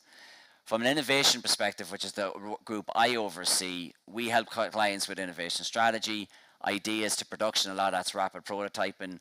A lot of the technology you're reading about, generative AI, the metaverse, what does that mean to a client, and helping them build out proof of concepts. We do that within the innovation practice, and we also help with innovation events, because a lot of the time the innovation culture in companies is something that needs to be there.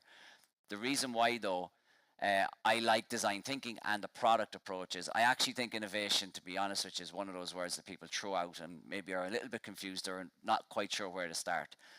I always go from an innovation perspective. If a client says, we want to do something with generative AI, I'm reading about ChatGPT and I want to use it. Again, you want to go back to the fundamentals of why do you want to do that? What is it you're ultimately trying to drive? And it's usually an outcome that's a product or service. So by working closely with the product team, we use a lot of that design thinking approach to drive the innovation agenda. So before we go and code anything or integrate something with ChatGPT or some sexy technology, we ultimately might try to understand what's the outcome we're trying to drive. Because if you don't know the outcome you're trying to drive, it's very hard to measure the impact of that innovation. And anyone who's worked in innovation will know. People talk about KPIs for innovation. How do you drive innovation? How do you measure innovation? It's really important to know what outcome you're trying to influence first, and then develop the thing. Put it in some sort of a form of a proof of concept and deliver and test and learn on that from an iteration perspective. So that's just framing my approach towards innovation, particularly in Endava, is one with product-led approaches and very much using the design thinking process. And that takes me up to the masters, right? So similarly to a couple of the other speakers, I did the masters here as well. Fabulous course. I can't speak highly enough of Porrick and the team that put it together. It's a really, really unbelievably well put together course. One of the things you have to do to get the masters is a work-based learning project. Work-based, so hopefully it's linked into what you do. So I had this hunch, the way I've been doing innovation the last couple of years, I have a feeling that really design thinking as a methodology is a really, really good tool to have for you to deliver successful innovation. So my hunch was that I went into this thinking, wouldn't it be nice if I could do this research to actually see if my hunch was somewhat true, or maybe I was fundamentally wrong, but it was a nice opportunity to do it. I also realized there's little academic research in Ireland that's freely available around innovation, how you do it well, who uses a framework, is a framework useful, etc., etc. So I thought that would be nice as well. But I also wanted to look at what works well, what are some of the innovation challenges, what are some of the things that might be useful for other people to know, and weave that in. And here's the crux of it for today's conversation. Do you leverage a framework to deliver innovation? And if you do, is design thinking one you use? And if you have, do you find it successful?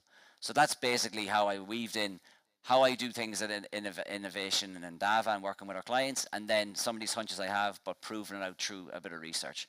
Hopefully proving out a bit of research. It could have been a car crash, but thankfully it wasn't too bad.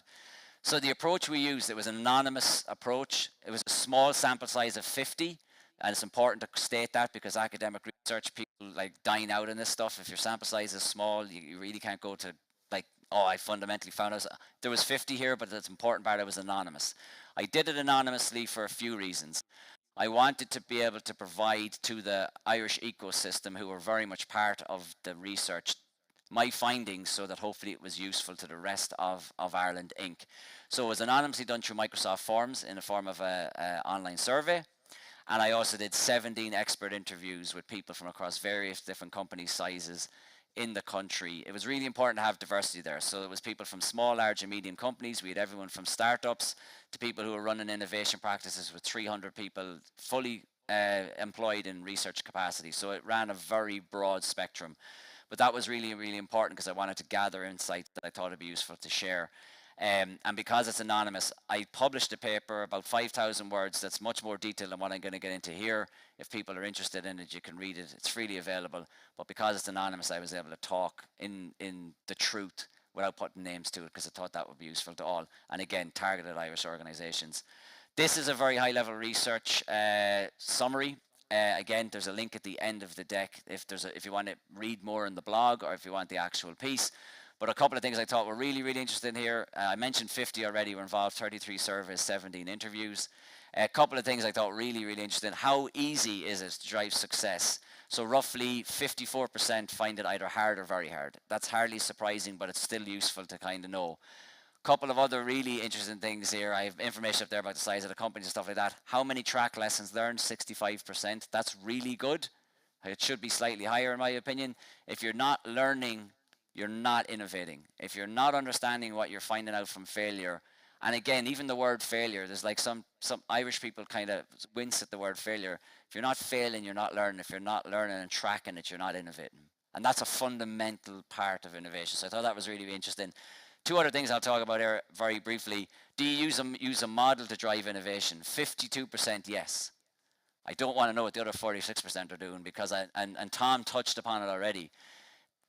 People think that innovation, the worst thing you can do is introduce a framework or an approach. I would fundamentally disagree with you. If you do not have a methodology like design thinking, or there's abundance of innovation models. I have preference on some, but if you're not using a model, I worry for you because it's very hard to know, were you lucky or did you do it through a process that gave you the outcome that you deserve? So I would really, really strongly encourage that if you're not using a model for innovation, it's really important that you do.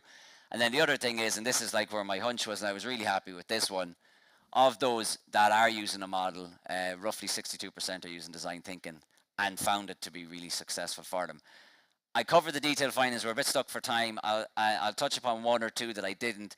The top two responses shared in relation to the critical things needed to drive innovation outcome success, exec support or senior leadership. If you don't have buy-in from the top, or they don't know what you're doing, or you have an agreed strategy with them, you might get some success early on. In my experience, it withers on the vine after a year or two because the excitement wanes. So it's really important to have that. And carving out time. People read this as it has to be a dedicated team. It doesn't have to be.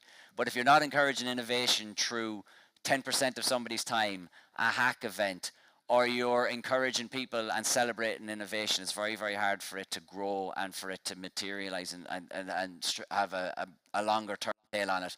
Number one responsibility, focusing too much on the short term, not enough on the long term. And that is directly linked, in my opinion, to your lack of executive buy-in. If you don't have an executive buy-in and a strategy that you know what you're trying to do, it's going to be very hard for you to have success after year one and year two.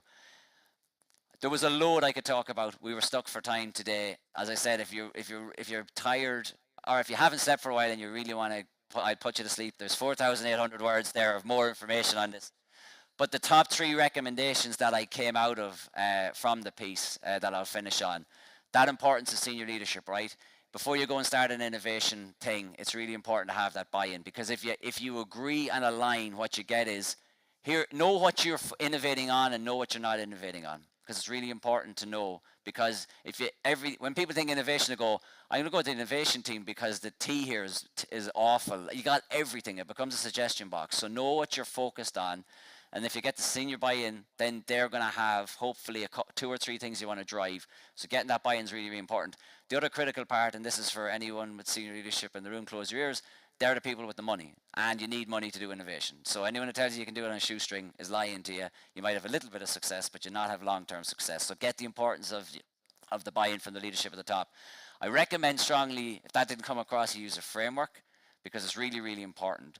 The other thing I would say on the framework, doesn't have to be use that framework for the letter of the law. We get people in Scrum or Agile going, oh, and they'll go, every single thing is a rule. Use within a framework what's useful for you that you find useful.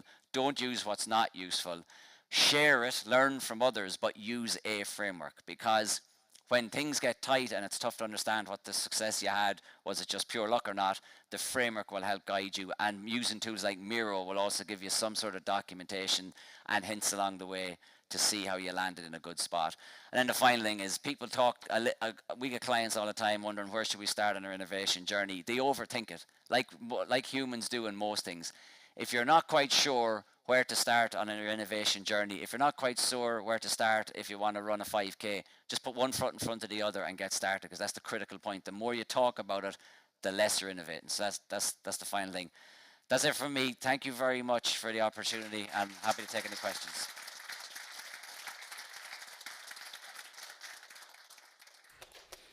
Good man, Joe. Thanks very much. You may as well take a seat. Thank you. Sharon, can you join us as well? And Liam, if you'd like to come up and join us. We're just going to take 5-10 minutes for a few questions for the panel. And if we could have a roving mic as well, James, that'll be useful for anyone who has any questions. Put the lights up a wee bit. Yes, can we get a roving mic to this lady in the green cardigan, please? Hello, sorry. How you doing? Thanks. And thanks a million for the talks. They were really interesting. It's, yeah, so nice to see so many people like really digging into this stuff and exploring it and experimenting. And I suppose when I have you guys up there and you're thinking about these things, AI has been mentioned a few times. Do you see any potential for AI in the stage where you're trying to define the right challenge? So you've gathered lots and lots of different types of data. You're trying to boil it down into like a coherent design challenge. And I suppose at the minute, it's still quite a human process. There's biases, there's maybe power struggles. Do you think that there's any potential for AI to streamline that process to get to maybe a purer type of design challenge? I'm happy to go ahead, Joe. Take that one. We could talk about that for an hour.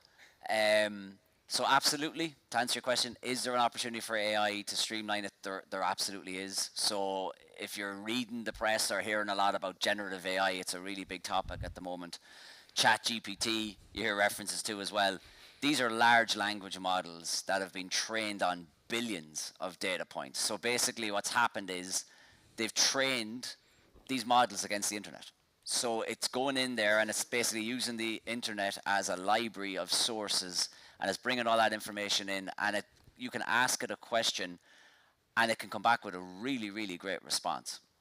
So absolutely, could AI help with posing a question? And it's not like pigeon English. You can actually ask it like really meaty questions. And if you haven't, ChatGPT is one of multiple large language models. There's many of them, but ChatGPT is out there at the moment. It's free to use in a beta format, and you can go in and you can ask it whatever you want, and you can see what the responses are like, and you're starting to see it appear on the internet. So could you pose a question like, I want to do a startup, but I'm not quite sure where to start. I have expertise in the following. What would you recommend? ChatGPT could give you a really, really decent response or an absolutely horrible one. That's the challenge because of the stage that we're at with this whole space. So it can absolutely aid, but you mentioned another thing, and I think it's really, really important, the bias thing, right? The challenge is ChatGPT and other large language models are trained against the same internet as all of us read.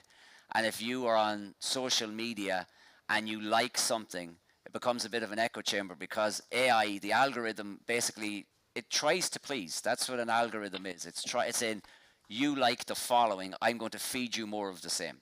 So the challenge with the bias is these large language models have been trained on the same bias content that you can also read yourself. And the artificial intelligence is not making decisions yet. It's giving you things it thinks based on probability that you're going to like. So where it's going to lack, is you need to be careful, is the bias that's experienced on the internet that it's used to train on can also show its way into the material. So I know it's a really long-winded answer, but it's really, really important to know that. Can it be used? Yes. Would I suggest using it? I would absolutely test it out and get comfortable with it. These things are very early doors, but they will change a lot. They will get better, but you do need to be conscious of the same biases that humans have gets coded into them, because they're coded by humans, but they're also trained on stuff that's content that's got bias in there as well. So absolutely dip your toe. I would think back to the innovation thing, experiment with it. Try it and get comfortable with it. Anyone in the room is a student who's looking for the next job or whatever, you should be very aware of what's happening with the generative AI things. The nice part about it is it's all free. Midjourney, which creates images, is free. ChatGPT right now is free. You should be playing with them, because these are going to be the new tools in your toolbox in the next 5 to 10 years. Will be those things where in the past, for me, it might have been Microsoft Word and Excel. So the game's changing. So I'd encourage you to experiment, but just be cautious don't take it as this is scripture. And sorry, I know it's a really long-winded answer, but there's a huge amount in that space. Oh, that's great. Thanks a million. You're very welcome. Great, thanks very much. Yeah, I think the AI space is going to be massive over the next 5 to 10 years. I was chatting to Michael about this earlier on. When I mentioned the skill set earlier on as well, I suppose for people coming from the graphics background as well, already you can see if you want to create an app for your burrito / coffee shop, it will automatically generate a UI for you. That capability is there. But I think designers are going to become more about refining and more into the navigation and making things slightly different. The thing about AI, I suppose, it will random generate and it will cut out a lot of the mundane stuff as well. But I think the space for designers is going to change slightly or shift to more refinement and uniqueness. So that's probably where your skill set might go. But anyway, Just to build on that really, really briefly, sorry. The same large language models are trained on code. And there's now actually the ability to ask a large language model to write code for you. So it could be the game changer for the design world, because, and I'm not saying if you're in here in software engineering, you're wondering for your future, but there's an element here of some of this will get automated. So designers could end up being kings makers, because if you can describe and come up with a good design and a large language model can actually code the thing for you, imagine what that's going to do from the startup world perspective. So that's just another little thing there as well, something to watch as well. The code's not maybe as good a quality as it needs to be yet, but it's definitely another pattern in this space. If anyone else has any more questions, we can pass the mic over. Just put your hand up and we get a mic to you in a second. Just before I go back to Tom and Sharon, I want to introduce you to Liam Porter. Liam's doing his MRes in design thinking. Liam, could you give us a wee bit of a background about what you're working on and how things are going? Yeah, Padraig. I'm doing my Master's of Research here at ATU Donegal, and that has a focus on design thinking, how it fits into the creative industries, and can design thinking provide operational impact for creative businesses in the ATU region. It's also looking at, is there evidence of the use of design thinking, and is it even a relevant model for creative industries to use? And also looking at just the kind of levels of maybe supports and training that creative industries might get or might have in relation to new product development and innovation. I came to this a long way around. I was a newspaper reporter many years ago for the design thinkers there. Helps with the Ask Why 5 days. And then I was self-employed and I did a lot of work with industry and education. I was the facilitator of the Creative Coast program here in Donegal for a number of years and wrote a creative strategy. So, and in the last couple of years, I've also worked with the Tangent space in Trinity College as a judge in the design thinking module for their undergrad and postgrad innovation and entrepreneurship courses. So, and then just in relation to my own research, I've used diaries as the methodology, which has been a very interesting process. I'm in the data, not the data collection phase, the data analysis phase at this stage are very nearly finished. I hope both my supervisors are sitting up there. So honestly, it's nearly finished. Look, I think I'm really very much on target to submit a thesis by the end of May, and really hopeful I have a paper now to read when I go home. Thanks, Joe. And you know, hopefully there'll be some very interesting findings. I'm very excited about the methodology and some of the insights that have come from there as well. Great, and you're in the final stretch now. On the final stretch. Yeah, Tina and Krona are notoriously hard to work with. You know, they're. I'd say they'll be cracking the whip, all right. I'll come to yourself in a second, Tom, but I have a quick question here for Sharon. Sharon, just on the Miro stuff that you were mentioning there, what stage of the design thinking process do you feel is the most challenging for you as an individual, but also with the staff that you're working with? You know, is there a particular stage that is more cumbersome than the rest? I suppose it depends if it's, for example, with students, the example I went through there, I think it's really important to get the onboarding part right. So getting everybody comfortable, getting people participating, and Tom also mentioned it there as well, you know, making sure that everybody's voice is heard. And what I found is with Miro, and because everybody is remote, there's this element of helping each other out when they're getting started. So I think that warms people up, and they feel that they're all participating, and there's a lot of equality as well when it's online and it's Miro. So people that are even tend to be quieter can actually quietly participate, put in their post-its and join in the discussion then as they're going along. But I think being comfortable is very, very important. Good stuff. I'll jump over to Tom here on that one as well. Tom, is there any particular part of the design thinking process that you particularly like and enjoy?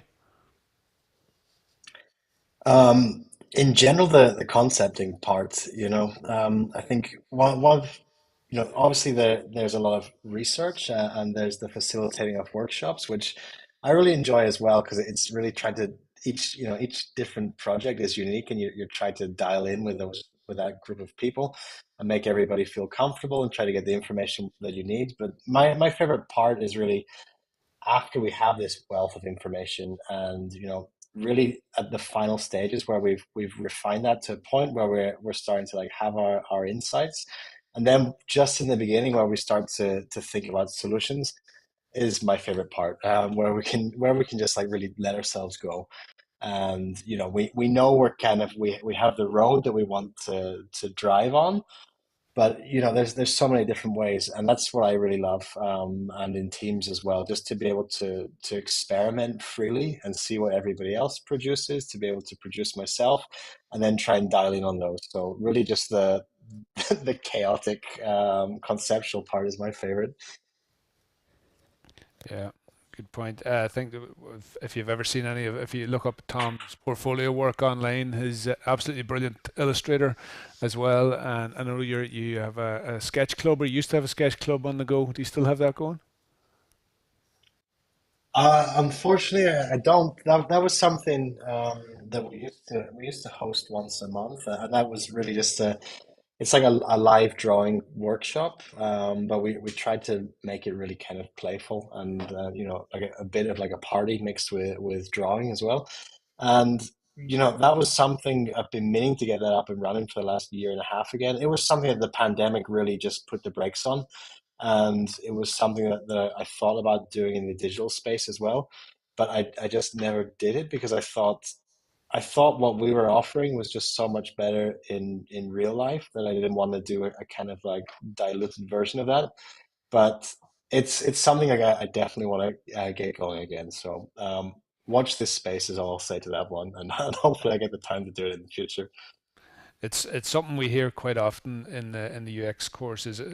I'm not doing that bit because I can't draw. That often comes up, and it's absolutely false. Everybody can draw or put ideas down on paper, and I think it's a big part of that is overcoming that ability to put your mark on the page and put ideas on paper. I think I tested the boundaries on that one. You certainly did, Joe. I still can't draw, but let's move on. You have to get over that. You are a designer now. You're there. You're there. Yeah, I remember having this discussion with you before. Congratulations on the birth of Max. Great news, Tom. And this is the reason Tom wasn't with us today. So he had to stay at home for that, obviously. So maybe next year we'll get you to come along, Tom. Just another question for the... I would love to. I would love to. He's keeping me on my toes at the moment. I'm coming into this with about 3 or 4 hours sleep today, but so far so good. Just open to the audience again. If anyone else any questions?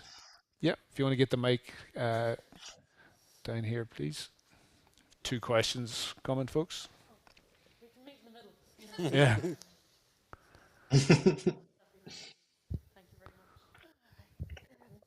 It's just a question I thought of there now. I'm an ex-student as well. I did the postgrad. I've yet to do my master's. But I was just reflecting on everything that we've talked about today. So we started off with, I think it was an 1868 hand-drawn sketch. Then we moved on to what you would call UX writing, because we have that infamous slogan, one for all for one, which has stood the test of time. Then, Park, you talked about virtual reality, and the last question was related to AI. And then we had Joe, the models and the design thinking, and then the last speaker there was talking about research and design. And on reflection, the design industry has come a long way in the last, say, 200-300 years, ever since the scalp was developed. But my question is, we as an industry have evolved, but now when we sit in a room and we think of all of these kind of concepts and the models and the technology that we have, so we are possibly brilliant in the UX world, but then we've got to translate our design and our prototypes and then give them off to the code, the engineers, the software developers. Are they good enough? What's coming out of the colleges, are they really good enough to kind of encapsulate, our thinking? And are they going to be the weakest link going forward for the future, considering the evolution that we have come through? Oh, have we got any DevOps specialist in the room? It's a thought. It's just a thought. It just occurred to me. Yeah. Well, as an industry, we've been around a long time, and we're the essence of that, of the people who we are. We're researchers, we're thinkers, we're designers. It's different skill set that are developers. Like I work with some developers, and some are brilliant, and some are not as brilliant. Yeah. A lot of them, some of them have Asperger's, and you're going down an avenue of brilliance that even their managers can't keep up with. So they're limited by what their managers can do. From what I've seen coming on to the course, we've software developers, and if there's any software developers in the room, please grab the mic in a second. But I suppose we've seen both coming through the course, and what's starting to happen now is there's an acceptance of you need to know the end user inside out, no matter what is coming at the end. So whenever you focus in on the end user and do the due diligence of gathering the correct information, what wasn't happening before, I suppose, from the software development side of things, was it was so costly. The things that were being developed were being coded and then shown to the client, or then put out, and then realizing, okay, this doesn't work. So I think that's where the adoption of UX or the design process that Digitech adopted as UX, and and a lot of the language used around that, the likes of ideation, that's concept design. Iteration is design development. It's just reworded, but the design process has always been there, but it's been, I suppose, brought in to the Digitech sector, and now it's been presented to software developers, but software developers are getting involved in that conversation as well. So there's less of a, here it is, go make it. It's more of they're involved in an earlier stage, but it's a more proven process as well. The design system has also had to evolve in order to make sure that the message going to the developer is much stronger, much better.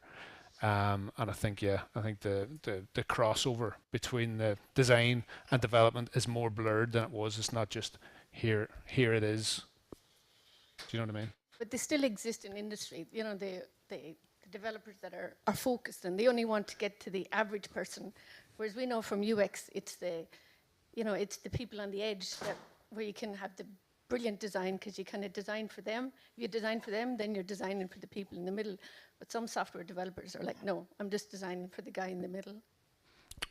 Can I pass that over to anybody else want to pick up on that? Okay, I actually started my career as a software engineer, so I feel like I have to come up on this one. No, I think the reality is the old way of being a software engineer of you're in your silo, you're doing your thing, and leave me alone and I'll pump out code and then you'll see it on the other side. I personally think that's probably like thoughts of 10 or 15 years ago. I think working in like somewhere like Endava, where we have like 9,000 engineers, 10,000 engineers out of 12,000, the fundamental difference is they're involved from inception. So when the product acceleration team are in doing a workshop, a discovery workshop with the client, you actually have the engineers there with you. So they're not finding out secondhand information. They're actually contributing to the design. Because what that also gives you, and Paul talked about skin and skin in the game, it's very hard for a developer to throw darts at something that they were involved in the process of designing in the first place. Now, that's not to say that they become the designer or that they have final say, because let's keep people working where they're best placed. But very much by having them involved in the process, they're part of the design process. You expose them to how it actually works, and then they've got some skin in the game. But on the flip side as well, and this is where I would say I have seen plenty of designs that looked brilliant, that when coded and put in front of somebody as a concept ended up bombing because we didn't actually have the experience. So I think the important part will be the earlier you can involve the developers, the better. I don't think there's many developers that are going to be that successful. That in the days of working in isolation are gone. Even now in programming terms, a lot of companies are even using paired programming now. We have two developers developing side by side. So I think the game has shifted fundamentally. But there's no doubt, the earlier you can involve a developer in the design process, the better the outcome's going to be. But I also think it's back to the old waterfall and agile. It's really important that you're doing concept development, iterating regularly on what you're developing, because again, that challenge with developers pumping something that was shown at the end was it's way too late in the process. Iterating on MVPs and iterating very, very closely together as a team and then coming on the outcome is going to give you a much fundamental thing. But the thing I'll finish on as well is this generative AI thing. This is funny, right? Because I can wear two hats here coming from the background I have. UX people are going to be able to, in theory, test out just how good the designs are, because generative AI will be able to actually create the code for us. So it'll be interesting to see just how good. I'm not sure I subscribe to just how good the UX. Not all UX people are equal, just like all developers aren't equal either. So I'd finish on that. Yeah. Okay. Question from Michael. Thanks. Mike on, have I? I just have a few observations to make, if that's okay, Parik. Very interesting the discussion there about innovation and designers, and I was at a forum in January there that was talking about ChatGPT 4.0, and particularly around the areas of experimentation in the digital spaces, and the evolution of AI. It is going to have huge impacts on coders, that's for sure. There's also going to have huge impacts on innovation and designers. And if you imagine where we started off with the SDLC and the waterfall and prototyping evolved then to minimal viable product, then it's kind of live, etc. But in the digital environments now, imagine a future that is automated or supported AI using what I would call liquid and flow methodologies, where the AI is analyzing everything that's coming through digitally, right? And you have real-time experimentation with the user, and the AI is designing the solutions or the augmentations to that there, real-time in digital spaces. That's not going to happen tomorrow, but it is down the pathway. The second thing I would say anyway, because now I live in a AI augmented world, I plugged into my OpenAI system here and I asked it a couple of questions because I'm losing the ability to think any more freely anyway. So answer to a couple of your questions, Parik, from OpenAI. The first one was the impact of AI on design thinking approaches. 3 seconds later, and I won't go into it in detail, but it's going to give you data-driven insights. It's going to give you the automation of design processes, some of the things I was just mentioning, personalization to the individual, collaboration, and innovative design solutions. It'll actually come up with some of the solutions. What stage of the design thinking process is the most challenging for humans? And the answer to that from the AI system was the empathy stage is the most hardest one for humans. I thought that was really, really interesting that the AI system was telling me that, that it was empathy. It's trying to get you in there.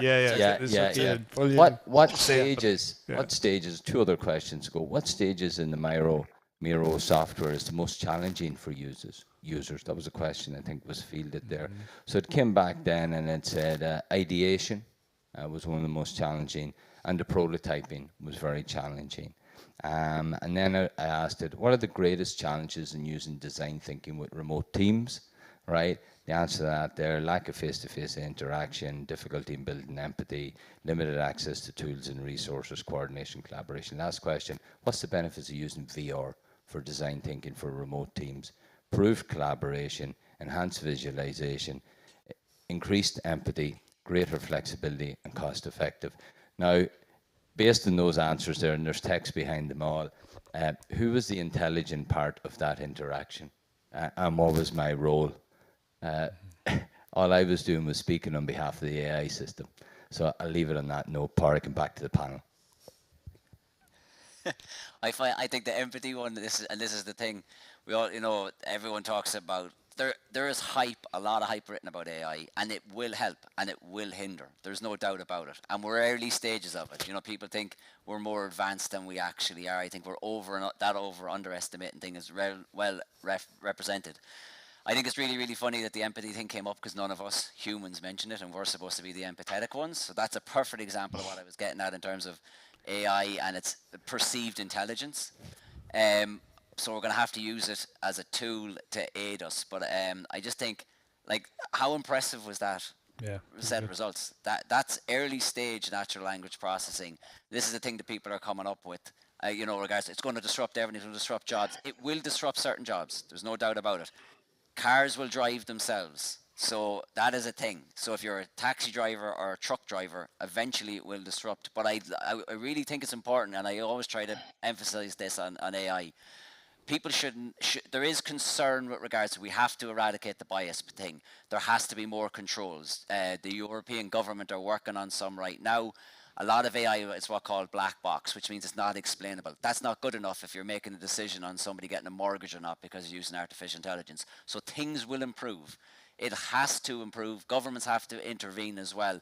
But I do think it's really, really important. You should focus on the positive things that comes out of the dog poop jobs people do today that an artificial intelligence engine can do better, that gives people the opportunity to have a better job and elevate things is the important part. Just like the Industrial Revolution eradicated farming and everyone was going, what's going to happen to the human race? I would definitely encourage you not to go down the doomsday scenario. There's way more opportunities going to come out of artificial intelligence. With controls, it has to get better. We have to do a better job there. But please don't get, there's an awful lot of science written and stuff about it. I personally think we'll get way more benefit out of artificial intelligence than it's going to be the weakness. And it's really important that you embrace it more from a positivity perspective, but read up, try the things, test the things out. But I do think, I personally try to see the glass half full always, but I think artificial intelligence will be a huge tool for the world. It'll solve cancer more than we've ever done. It'll discover tumors better than humans will. So I would strongly think, try it, be aware of it, understand it, but please don't see it as it's going to take over the world and everything that goes with it. That is a sci-fi element, but I would just think I think is fascinating what I came back with. I think it shows the quality of what you're getting. Just if I know we have 1 or 2 more questions, while we're getting this other question, just ask it, why did Liverpool beat not how did Liverpool beat Man United 7-0, why did Liverpool beat Man United 7-0? Just to see, we'll come back to the results in a second. Hi, yes, how you doing? Thank you very much. This is really interesting. As a non-techie, non-designer, but a startup in the social care space, and looking at tech-enabled care, I really think that Marie Claire's point about the disconnect between the software is there, and that's from experience. But I do think it's closing that gap. But also, I think context is everything, and the human at the moment, and particularly in certain sectors, is being lost because of the drive for technology. So I really do think we need to keep the empathy very firmly and the person very firmly at the heart of the solution. Absolutely, good point.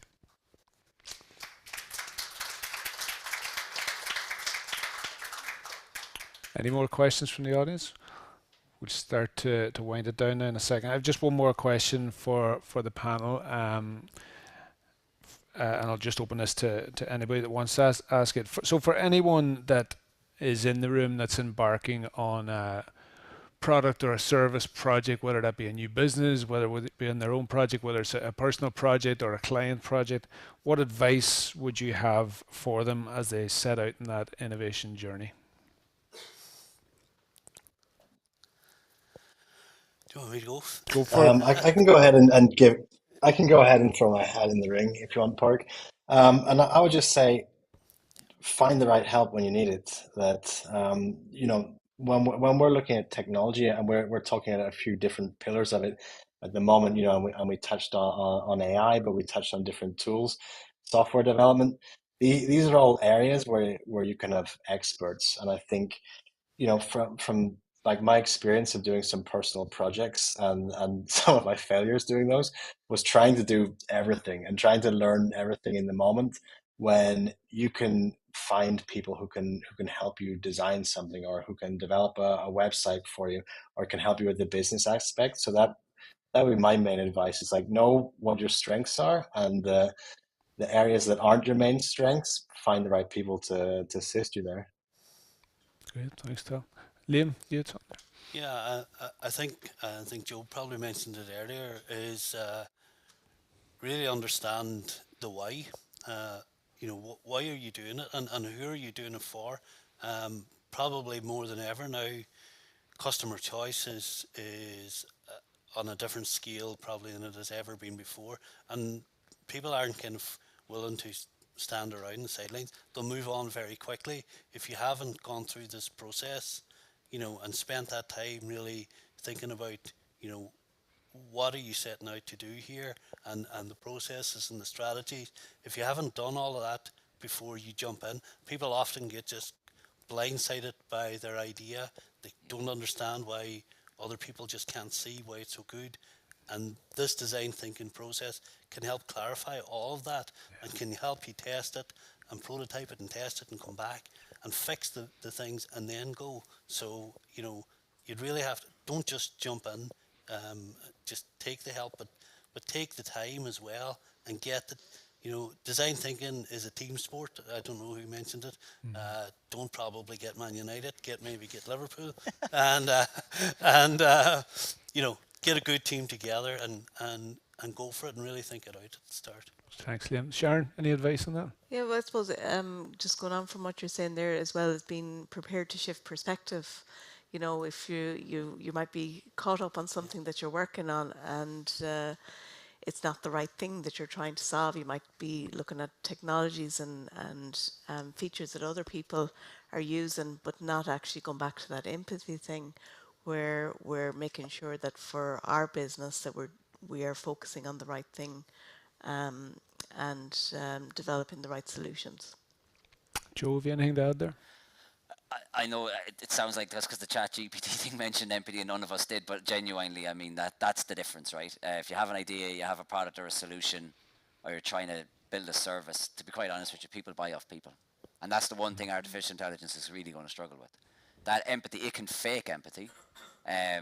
Just on the off chance that they do take over the world, I always say I love AI, just because, I just want to be on the good side of whatever that comes of it. Yeah. But all joking aside, the empathy part is really, really important. Whatever you're selling, whether it's widgets or products, it's making the human connection. If you don't have that as part of your design thinking thing, and you don't lean into the empathy, it's very, very hard to understand, because the way it goes back to the why. Why is somebody buying a product? Because we know as humans, you want this thing so badly, you buy it, and a week later you forgot you even had it. And there's a reason. It's the empathy part. It's what it says about you, or it's some itch that you need to scratch. So if you need to understand that, it's fundamentally important. Most startups aren't successful if they don't really understand truly why they exist and what it is in their customer base that they're trying to solve for. So that empathy part is fundamental, and that genuinely will be the part that AI will struggle with. But use the AI tools. That's the other thing. Use the tools that are there that are useful for you and forget about the rest. But don't reinvent the wheel, especially if I think that ChatGPT thing is something of interest. I think it's worth keeping an eye on. It's doing a really, really good job. It's only going to get better, but just be careful of the bias. But if you're the human, you provide the empathy and it provides the answers, then wouldn't that be a fabulous combination? So I'll finish on that. Just before we go back to Michael for the final word in a second, just want to thank Brenda, Sharon, Joe, Tom and Liam for coming along. If you could give them a round of applause, please.